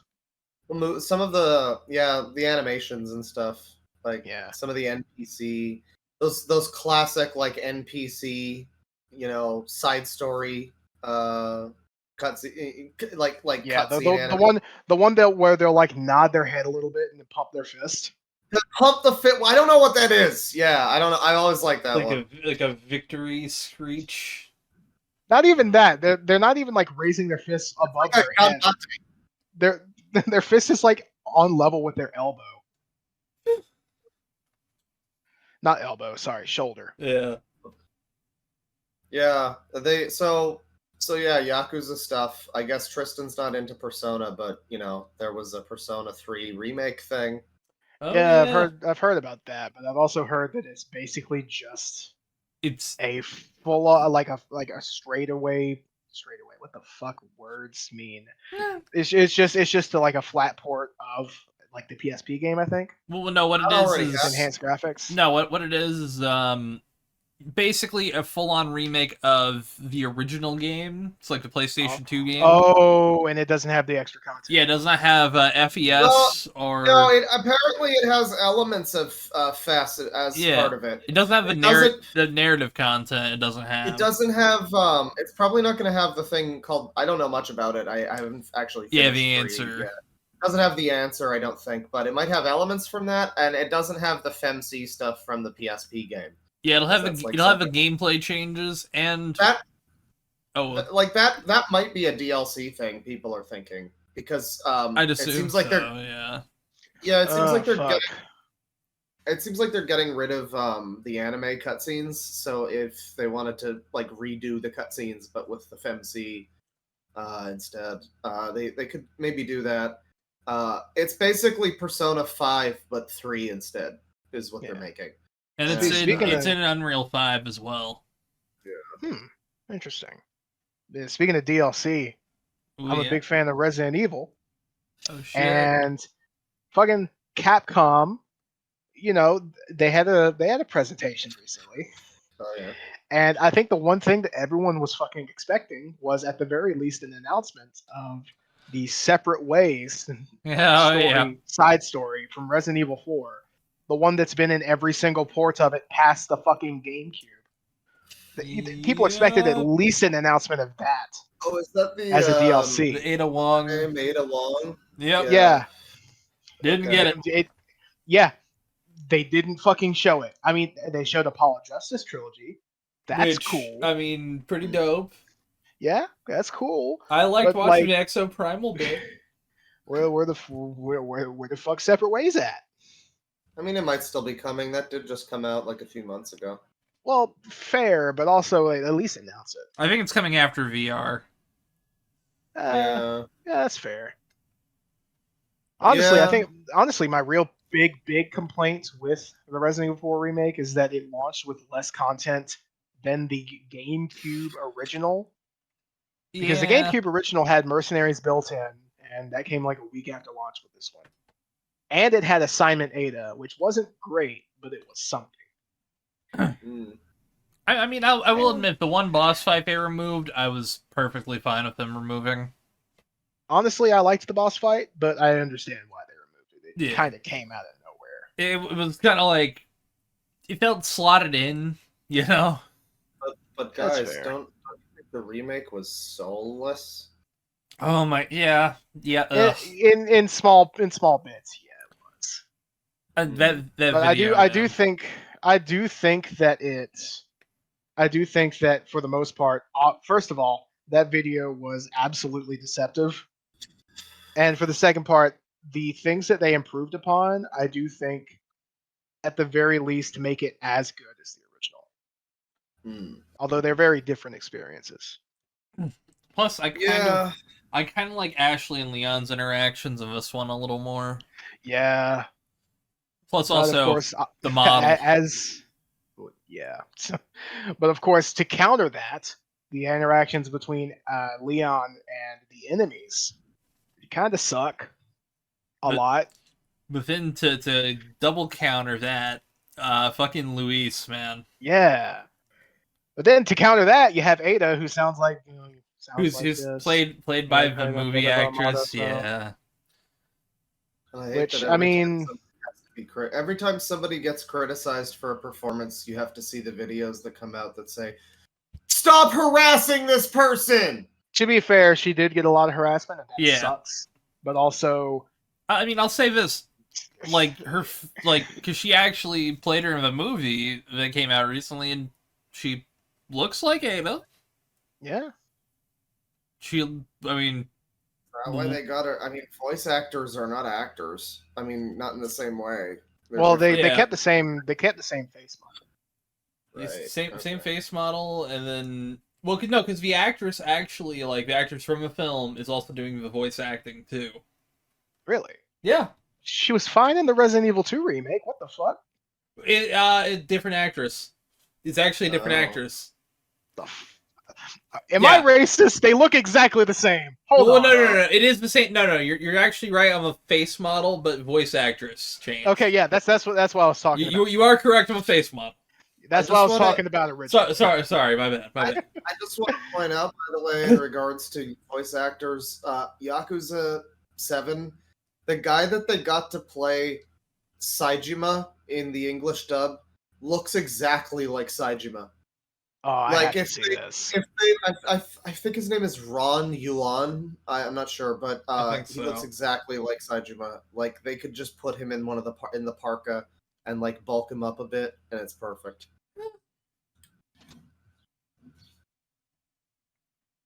Yeah, holy shit! You're right.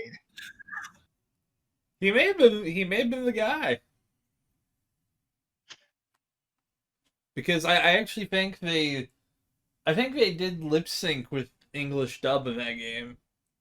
Yeah, but Saejima existed before the dub, so they just happened to find an actor who looks exactly like Saejima, and also did a pretty good performance as Saejima. Yeah, Saijim has been around since Yakuza 4. Yeah, but Yeah. I mean, you never know. Sometimes. Meanwhile, yeah, Resident Evil 4, I guess they tried to get someone who looks like Ada Wong, and it didn't work out that well. Yeah. So what else was announced? So there was another. You talked earlier about like the tactic style games. There was a Persona 5 tactic game.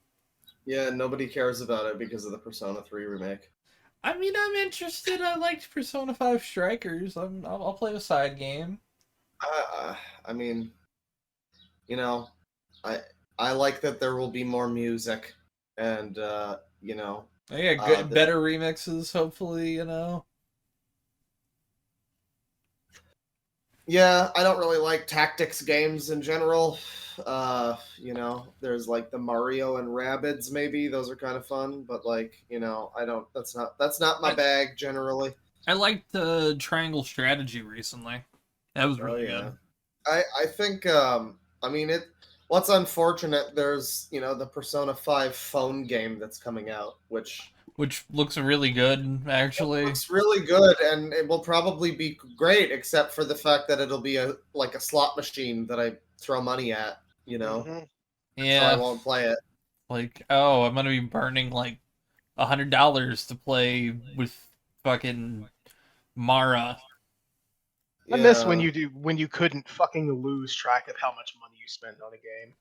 I miss those days. That's yeah. Honestly, I've never spent more than maybe like tops 100 in microtransactions, which that feels more than I like to admit. Yeah. that is a bit. But just, I don't think I've ever spent that much. I don't know. I don't know how much I've spent on like microtransaction, like DLC. I don't know. I remember I bought all the DLC a couple of years ago for fucking Skate 3 and Skate 2. Not nice, because half of the DLC no longer works, and I can't download it. Oh no! Just broke on me. It really sucks. Actually, it's a shame. Holy shit! I bought like all of the parks and everything. Yeah. And I am so glad that we can just have access to something that we bought revoked from us at any point. I'm very happy about that. It's great. I mean, I could buy it again. Oh, well, yes, of course you could buy it again. Oh, yes, you give us more money, please. Buy it now. Buy it now. Again, buy it for the 4th fucking time. Why not? It's fun. Oh, man.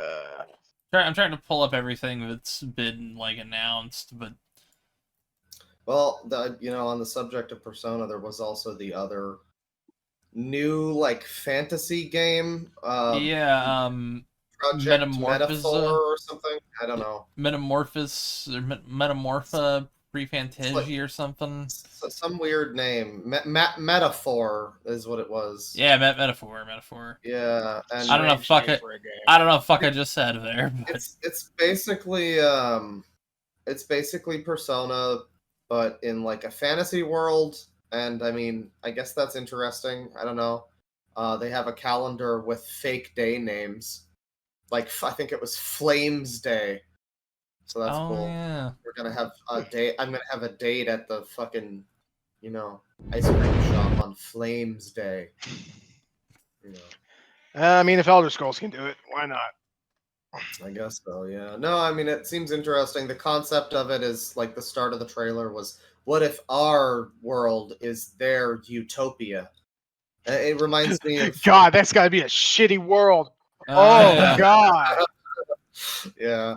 No, they're really skimming the bottom of the barrel for utopias, aren't they? Jeez. It reminds me of fucking Nier, where they go to, I guess, or Drakengard, I guess. Drakengard spoilers. The ending of one of the endings of Drakengard, it's like the joke ending. They go to the fantasy dragon game, Drakengard. They go through like a wormhole and wind up in 2004 Shinjuku, Tokyo.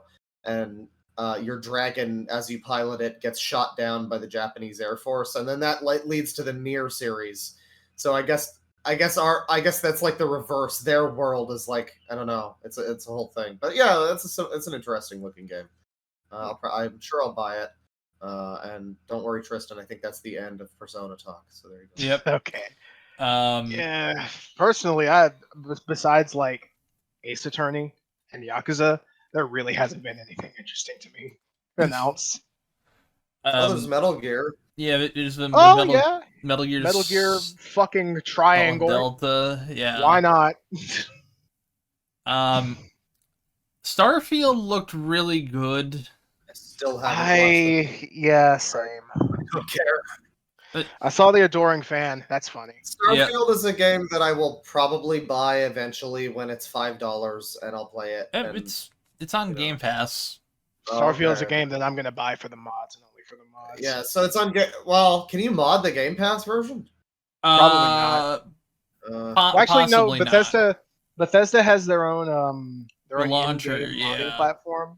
Oh yeah. So there is a way you can at least mod something. Yeah. Yeah. That's how you can mod the PS4 and Xbox One versions. I'm playing it on console. I mean, I will. My PC can't fucking run it. Fair, I guess. Yeah. No, I guess mine probably can't either. I guess I won't play it then. Actually. I'm just gonna wait till I upgrade. That's fair. I mean, I can play it on low probably. It's not a big deal. That's the great thing about it. Because I don't know how long it's gonna take me to upgrade this fucking PC. So by the time, if it launches before I upgrade, then that's great. Because by the time I upgrade, there'll be all these wonderful mods that have come out. And they'll fix the game, and I'll have probably. They'll add fucking lightsabers and Doctor Who shit. Hell Can we guess what fucked up things will happen in Starfield? Like what horrible glitches will happen in the first couple weeks? Absolutely, there will be missing planets. They're just gone. Yeah, some planets you'll spawn in and end up under or within a map. I think there's going to be another thing where there's like a password leak, like what happened with Fallout 76. Yeah. Yeah, I think that'll happen again. I am certain, absolutely certain, that ship building, like the ship customization stuff, is just not gonna work. I haven't like looked there will into be, like I've seen small bits of the ship customization. It looks like there's just so much potential for failure. Yeah, like you'll attach a part and you just can't get inside that part. Like stuff like that. I just foresee that shit happening. Like I've played enough Fallout 4. Yeah, well, yeah, I was gonna say that reminds me of the base building shit in Fallout 4. Yeah, and also it reminds me of Tears of the Kingdom, which just all came of this out. Just works. And like Tears of the Kingdom, a lot of the time when you make stuff, it does just work. And if it does, then it's because they spent an entire ass year polishing the game. Yeah. And I mean, again, I can't speak to Starfield. I haven't looked into it, but something tells me that it won't be quite as polish ain't a Bethesda thing. Yeah. I'll take a screenshot real quick and show you what the ship building kind of looks like. Okay. I can't wait to make the biggest, ugliest fucking ship. That shit's gonna be huge.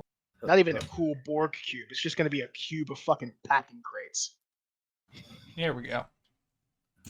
Oh god, it looks like Blender or something. What the fuck? Well, you can like put different parts on in different ways. This isn't really like a great. This is even closer to be. What the fuck? This is even closer to Banjo-Kazooie nuts and bolts.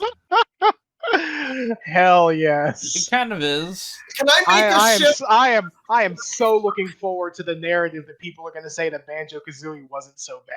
I remember there was a story. Yeah, no, I remember there was a story of people that made somebody made it was just the word fuck and it flew and they called it the flying fuck, and I want that to be my Starfield ship. Hell yeah, you can do that in Tears of the Kingdom. It's true. This is a ship you can make. Yeah, the fucking Optimus Prime. Yeah, but by the way, this is riveting podcast content. Sorry, audio folks. Yeah. So Bane posted a screenshot of the gameplay demo. You can put it up. For listeners, if you're listeners, and you want to see the screenshots I'm talking about, go to 2114 in the Starfield Direct, and then for the other one, for the robot ship, go to 2248. Yeah, it's the latter half of the 1, 2, 3, 4, the fifth segment on YouTube. I guess the robot ship looks kind of fun. Yeah, I want to see, because here's the thing. This could be like No Man's Sky. Or this could be like No Man's Sky. Yeah, are we talking launch No Man's Sky or current No Man's Sky? Yeah. Actually, even then, current No Man's Sky is a little barren. Well, it's not quite as good as it should be, but it's for also this not. game- It's also not launch No Man's Sky. Here's the thing. This is it. No matter what, it's not going to be current No Man's Sky. And so not at launch, at least. Not at launch, and so it'll be directly compared to that. It'll be like, why do I care about going to this planet? There's less to do here than there is currently in No Man's Sky. This sucks. Although, to be fair, this is a different thing. It is entirely single player. From what I've heard, there are no multiplayer plans. Yep. So, thankfully, they learned one lesson from Fallout 76. And No Man's Sky. Yeah. Yeah. Well, I mean, from what I hear, No Man's Sky multiplayer is better than the single player. Yeah, no, it works better now. But like this is built. This is going to be built around single player, so it's not like people aren't going to be expecting to find their friends on another planet. Yeah, they didn't say, oh, well, you can go to the same star system as your friend and meet them there. The thing is, like, they had so many good ideas, but they were just so early in development, and they had a lot of setbacks. Yeah, if they had maybe one more year, that game would have launched in a way better state. Let's say maybe which hey, Starfield got that year, Yeah.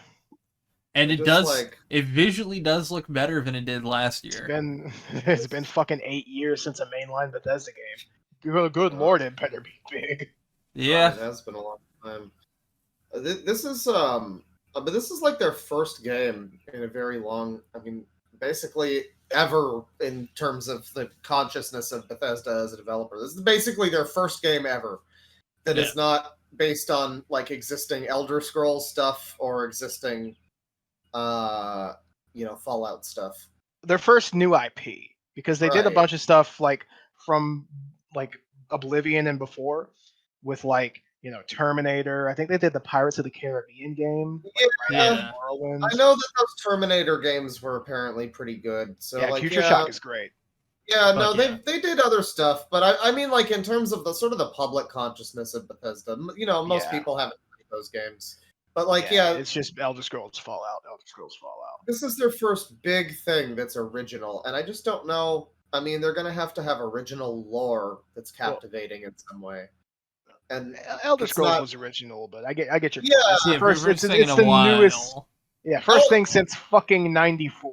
Right. Yeah. Elder Scrolls is original. That's true, and it is something that they. I say what you will about Bethesda, but Elder Scrolls is a cool series. And, Elder Scrolls has some fucked lore. I could tell you all about that all day. Oh yeah. The ninth era elf mining ships. Oh, Coda is just the fucking surface. I get ready to fucking talk about Redguard sidestepping over from the previous fucking universe. Oh man! Something I've really thought about doing for an episode, because I think it. Tell you what, folks, if you want autistic hyperfixations, if you guys want, right in the Q&A section, because Spotify has this, a Q&A section and a poll. I wrote a poll for the last one, but we're not gonna talk about the results for that one. It's just asking about $70 games. But I'll leave a poll. Do you guys want us to have episodes where we just get like really drunk or high and just have one of us spurg out about something we like? I mean, I will go off for a while about Wheel of Time, or we can try to keep it to that we all share some interest in. Although if Bane wants to go off about Call of Duty Zombies lore, I think that means I'm entitled to go off about Wheel of Time. Oh hell yeah! We can get Gabe on. Me and Gabe just autistically talk about Doctor Who for 6 hours. Oh, Hell yeah. Oh, brother in Christ, I can talk about Doctor Who for We hours can too. all be Yes. I've been recently. I'll just go on a quick tangent about this because Hell yeah. I've been watching the Chibnall era. Oh boy. And I just got to the finale of series 12, The Timeless Children. Oh boy! So this is a rewatch. This isn't my first time going through it. Oh. Like, holy shit! The amount of just misunderstanding about the Doctor's character. Fuck! I can't get into it. I'd be going on for like hours. I respect it. No, that I mean I'm gonna say this frankly as the co-host. I don't know if people I don't know what the result of the poll will be, but frankly I'm down for this idea. Yeah, same. We're gonna do it no matter of a poll, but we're still gonna put the poll up. Yeah, no, I mean that's fine. We'll call it your vote matters, people. Yeah, welcome to the American voting system. We're frauds! Yay! I've always wanted to be a fraud.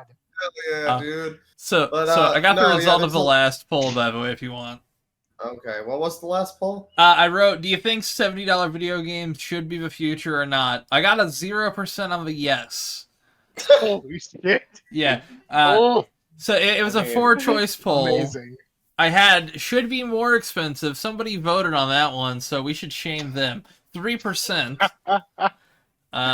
Depends on the game, really, is the highest voted one here with 58%. And then no is 39%.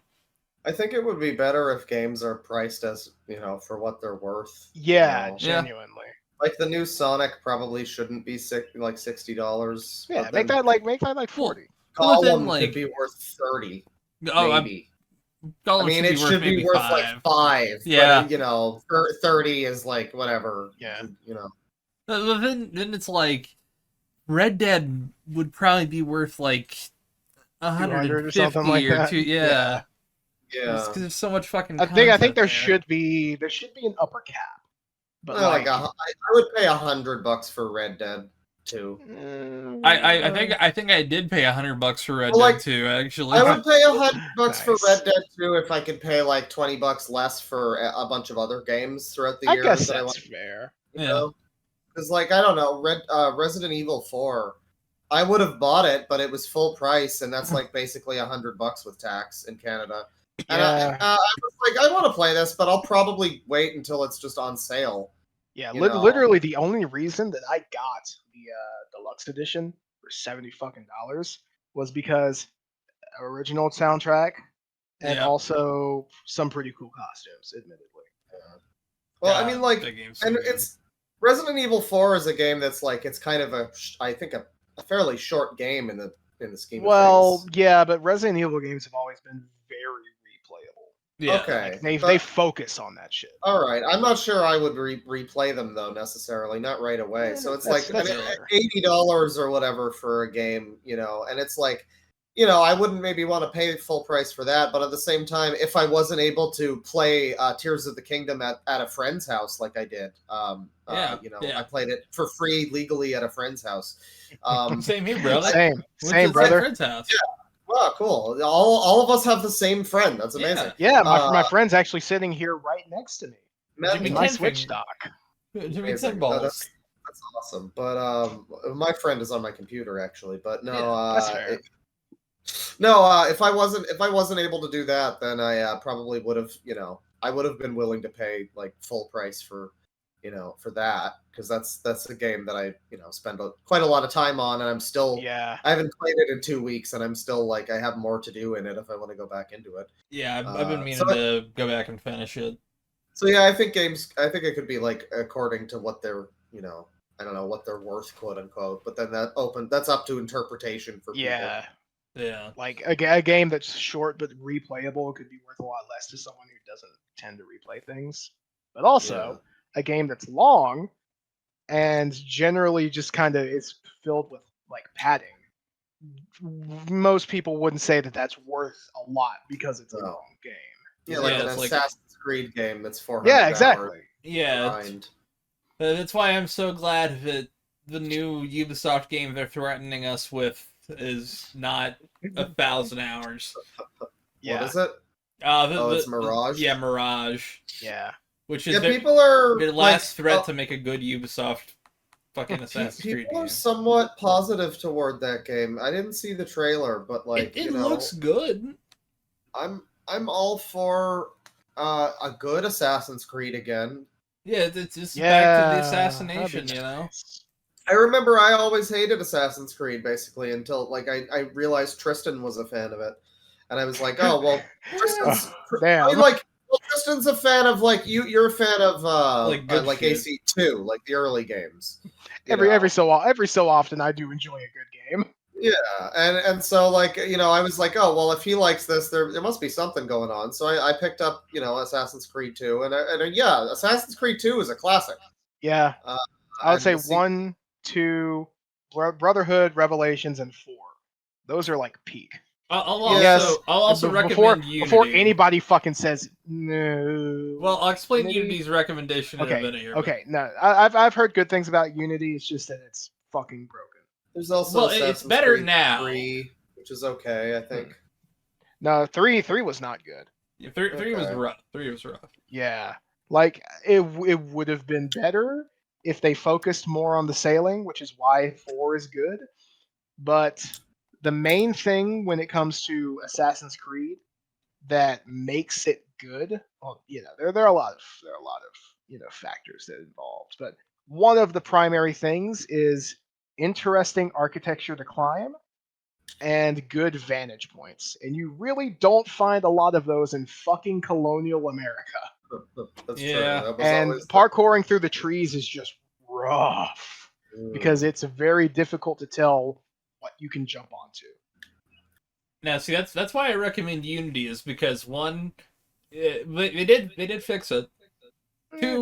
Two, co-op is really fucking good at that game.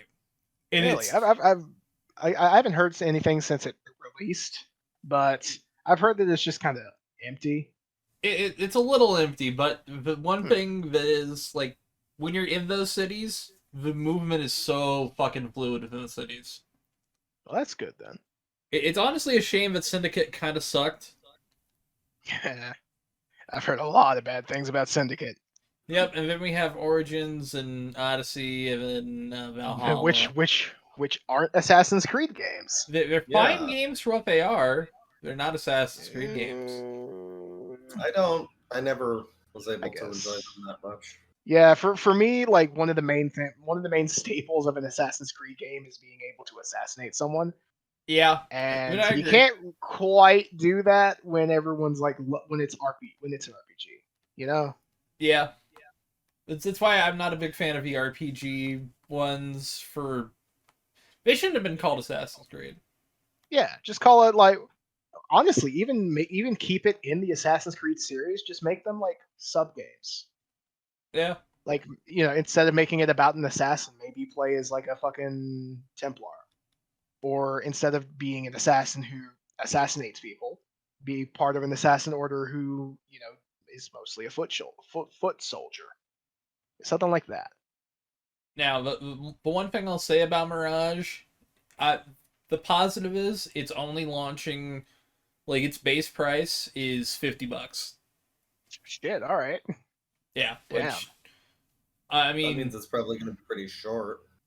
Possibly, but it not being a fucking 1,000-hour RPG, I'll take it. Yeah, that's fair. I legitimately think games are just too long nowadays. Yeah, and the thing is, like, a lot of these games are not really built. They're built in a way to be long-term games, but they're not built to actually last like a long-term game. Yeah, like I think the main thing for me is I like it when a game lasts a long time, but it has to make me want to play it for that long. Exactly. Like there are plenty of games with relatively short stories, but I've put so many hours in. I mean, Elder Scrolls. You could finish the story in like 4 hours, maybe 5. depending on the in 7 game. minutes. Yeah, like you could speed run Morrowind in less than 10 minutes, but you spend so much time in the world because there's a lot of other stuff to do, and it's not just hollow, collect 40 fucking scrimmy binguses.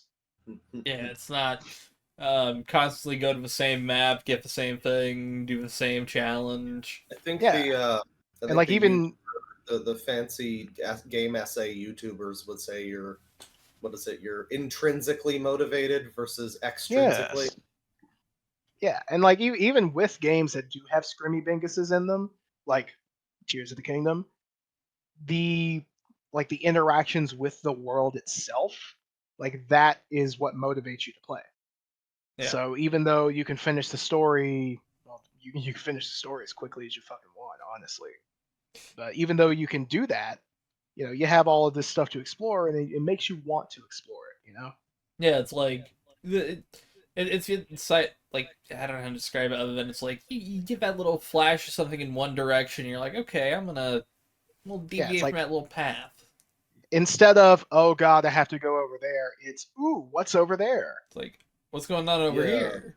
Yeah, Tears of the Kingdom definitely has that. I remember going down to a village and there's fucking pirates in that shit. Hell yeah. That's great. I love that. Like more of that. Combat.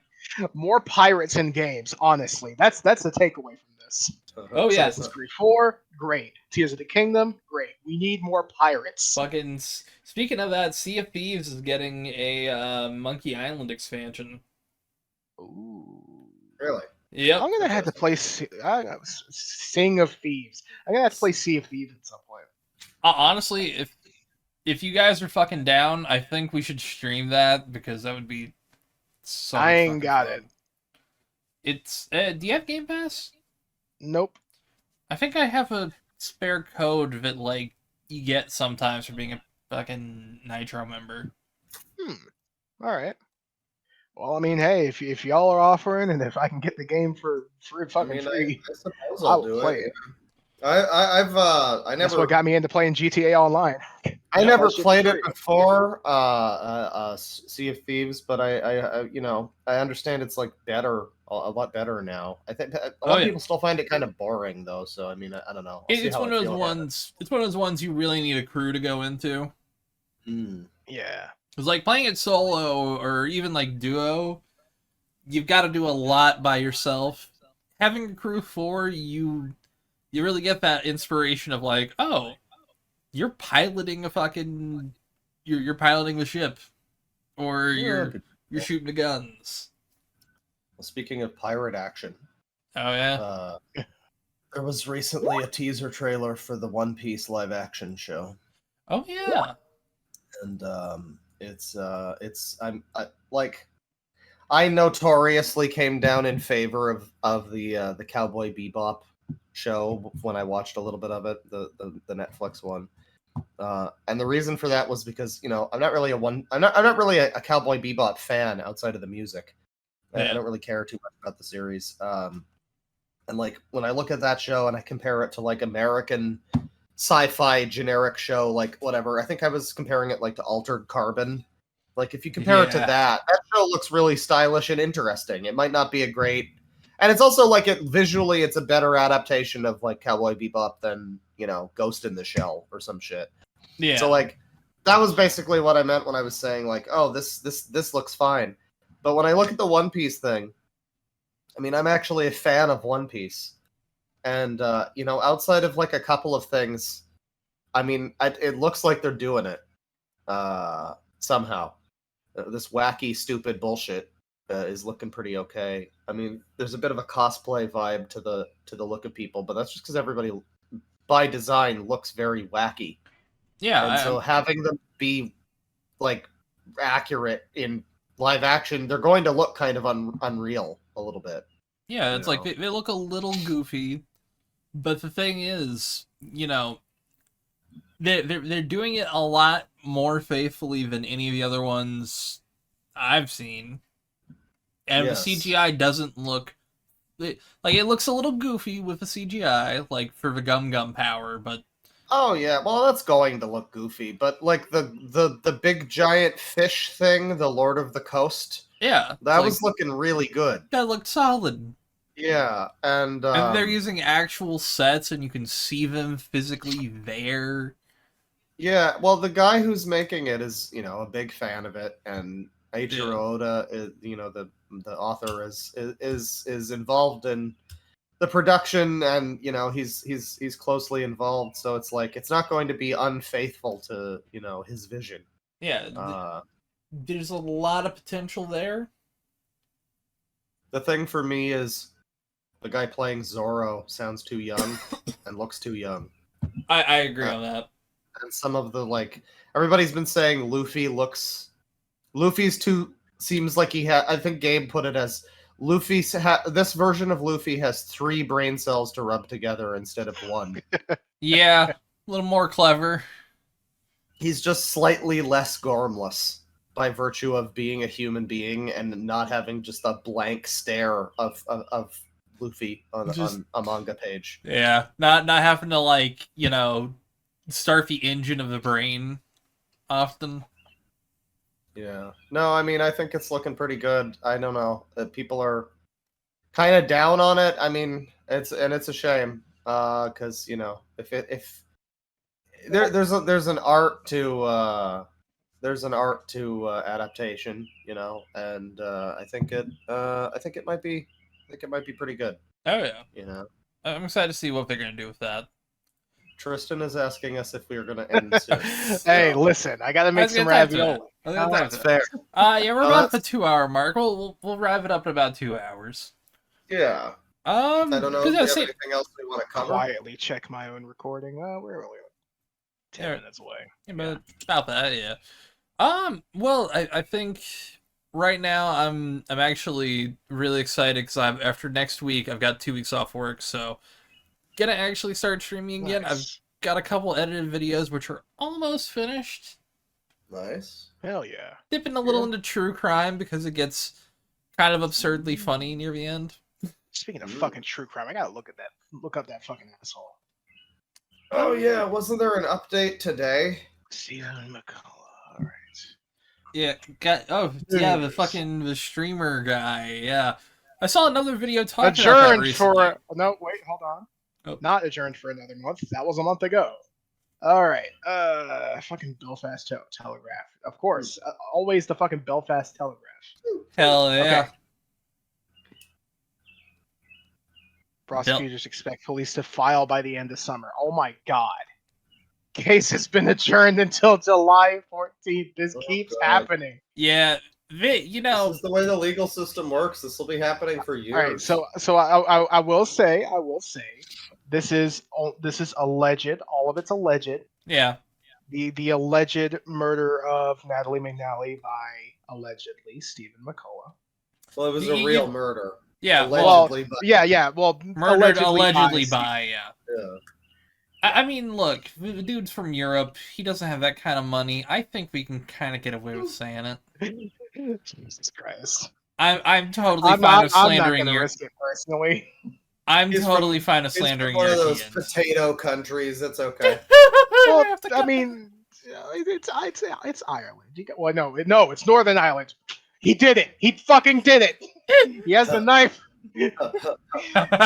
Allegedly. I don't understand how it's not an open and shut case. I guess they want to be 150% sure. Oh, yeah. It's absolutely an open and shut case. Shut up, Tristan. Freudian slip I can't help it. I can't fucking help it. I did it. The blood's on my hands. It's a 007, No Time to Die. Hell yeah, bro. That's all I could say. A video from that chapter recently talking about that. That's what I was saying. I didn't get to watch it, but I was like, oh, this is the dude. Which is not the reaction I should be having when I see a murderer. God damn. He had actual footage of the security cameras that caught him with the weird gloves on and his sunglasses or whatever. Yeah, and I mean, you ever wonder how they get that footage? Because I do a lot of research into shit and I can't find that footage. My guess is that they contacted someone and were just like, that's fair. I don't like contacting police officers personally. That doesn't sound like a good time. I understand. Yeah. Neither of you are even black. What are you talking about? How do you know? I have to cut that out. Fuck. I'm kidding. But we'll keep it in. You get away with a lot more shit podcasting than you can doing YouTube. I've said that's. No one's gonna listen this far. I could say anything. I'm just gonna pop it in. I've said right like now. that same joke like 5 times on stream. It's fine. It's fair. Not even an original. Oh man. Which by the way, something that because I think we talked about the plans for inevitability for this podcast. Because eventually we want to do camera episodes, and then I eventually will get to the point where we're doing shit live in the studio if shit goes well. Well, that would be nice. I have a lot of cooking related stuff that might, work well in a live setting. With, other people to help. Are you gonna take a fucking hot plate to the studio? Oh, well, I've talked about like doing like the little warehouse idea and having like sets built. You could get a gas connection or an electric connection going. Get a sad little, remember Weber Cooks? Oh yeah, The fucking old man trying to tell people how to microwave spaghetti in college. Oh my god! You just unlocked a fucking memory. That's a core memory there. Steven! Man. That's the fucking music playing. Yeah, no, we have that set basically. We're gonna build that set, and we're gonna make like a cooking show live on that set. It'll be perfect. Oh yeah, it'll be the best public access Canada's ever seen. Labor Day. It'll be great. I miss public access television, man. I'm sure it's still on, like in some places. It's just who the fuck. There should be a stream, public access TV stream. I should do that. Oh, that'd be great. Yeah. Just have people send in bits, and well, obviously you're gonna have to vet the bit. Yeah, make sure it's TOS. They're not fucking popping a nipple out or whatever. But like, make sure it's not secretly coded racial slurs throughout the whole thing. Just just if there's Morse code, make sure it doesn't just say the N word. I was meaning public access, like watching TV, public access TV stuff. Yeah, but you mean like actually having people come along and do like their own, make their own bits. Honestly, that works too. Your idea works too. That's interesting. We have 2 ideas. Yeah. Hell yeah. Here's the thing. Why not both? Cut this out of the podcast, babe. They can't know. Our trade secrets. Suddenly just like about 2 minutes just cut out at the end. What happened here? Well, I mean, hey, if you guys just noticed a weird little cut in the podcast, that's because we were discussing specifically you in the disheveled fucking state you appeared to this podcast. Yeah. What the fuck is wrong with you? Turns out we knew your IP address right now, or wherever room you're in currently. Brush your fucking hair. Come on. Yeah. Put away your cock or vagina. Yeah. Or both. You shouldn't be flashing your computer or your device you listen to podcasts on. The government's watching. Yeah, and honestly, you need some chapstick, bro. Come on. Yeah. Mostly for your crotch area. And you're flat. You got no talent. Who the fuck uses chapstick on their crotch? I'm high, dude. Cut me slack. Alright. Shit, alright. I think we'll wrap this one up here, folks. Yeah, that's a great note to end on. Put a pin in that. Adjourn the meeting. Insulting specifically this one viewer. Yes, you. Yeah, you right now listening to this in your fucking jorts. Mind you, I'm too lazy to cut that out, so that's probably staying in. Hell yeah. Fuck. Thank you everybody for an enjoyable podcast. Yeah, Tristan, where can anybody find you if you want people to find you, if you want to be found? Do not pursue me. I'm wanted in 17 states. No, I will not tell you which ones. Wisconsin is one of them. It's the only thing I'll say. Yeah, fuck Wisconsin, honestly. Yeah, fuck I did nothing wrong. If you want to hear my unhinged ramblings, you can find me on Twitter at Garbaggio Goblin. I couldn't put the extra O because there's a character limit. Yeah, fucking Elon, get on that shit if you want people to pay for your fucking website. Yeah, exactly. You can also find me on YouTube, I guess, at Garbaggio Goblino. I mostly upload just trash. My most Random recent content. video was Chris cranking that Soldier Boy. And Tristan, you know, if you're, I don't know, maybe people want to have you make thumbnails for them or something. Yes, if you can contact me for making a thumbnail, and I'll give you good. I give you good price. He makes Great, damn good thumbnails and good logos. You're currently seeing it. I owe half of my channel to Tristan right now, basically. Fourth. Okay, that's fine. I'm humble, but I'm not too humble. There you go. You accept a compliment. Yeah, I'll just heavily dilute it. Oh, that's fine. I respect it. Well, where can people find you guys? Well, you can find me. I've been working on this stuff. I was just confident enough to finally announce the fucking website, so that's something. It definitely exists. Yep, yeah, I'm looking at it. It needs work. It needs work, but it's very blue. Yeah, it's not even like normal blue. It's just generic blue. Yeah, it's like Discord blue. It kind of is, yeah. So that's something. I'm working on that, and then should be getting to some actual streams, especially starting next week, because I don't fucking work at all. So that's something. Nice. I'm gonna start streaming games more, and also, I am thinking about doing video game related videos on top of the new ones I'm working on, because I think I can explain some COD Zombies lore and get some views out of it. Sure. I mean, right. You know, if you want to yell COD Zombies lore at me, I'll listen to it, I guess. Hey, I got loads of that. I got that for days, brother. Where can people find you, Mr. Large Audience?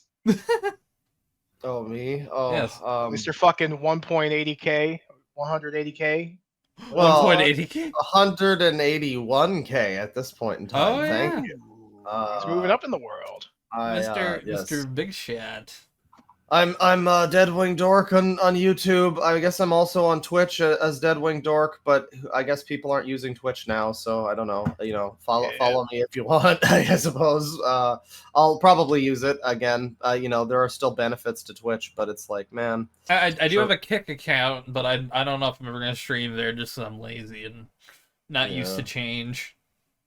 Yeah, I don't know. If more like XQC goes over to Kick, maybe if a couple more people go over to Kick, you know. It's like if somebody wants to offer me, like, you don't have to offer me 90 million, maybe like 1,000. Yeah, I'll accept like a $1,000 not a non-compete one.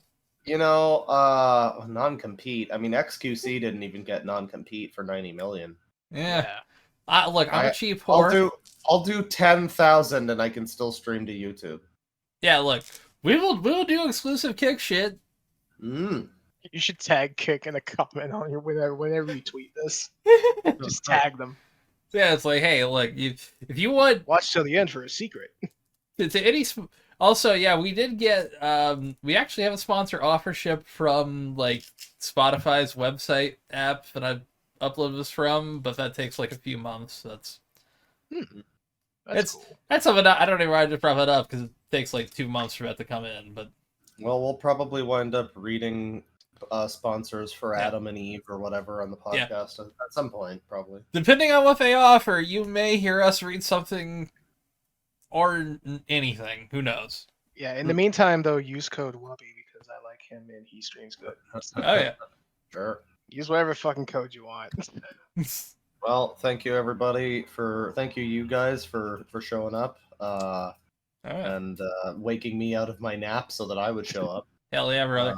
We only started 2 hours late. It could have been worse. It could have been a lot worse. And yeah, thank you everybody for watching. We started and recorded. Or whatever you. All right. Yeah. See you later. Folks. Penis. Penis.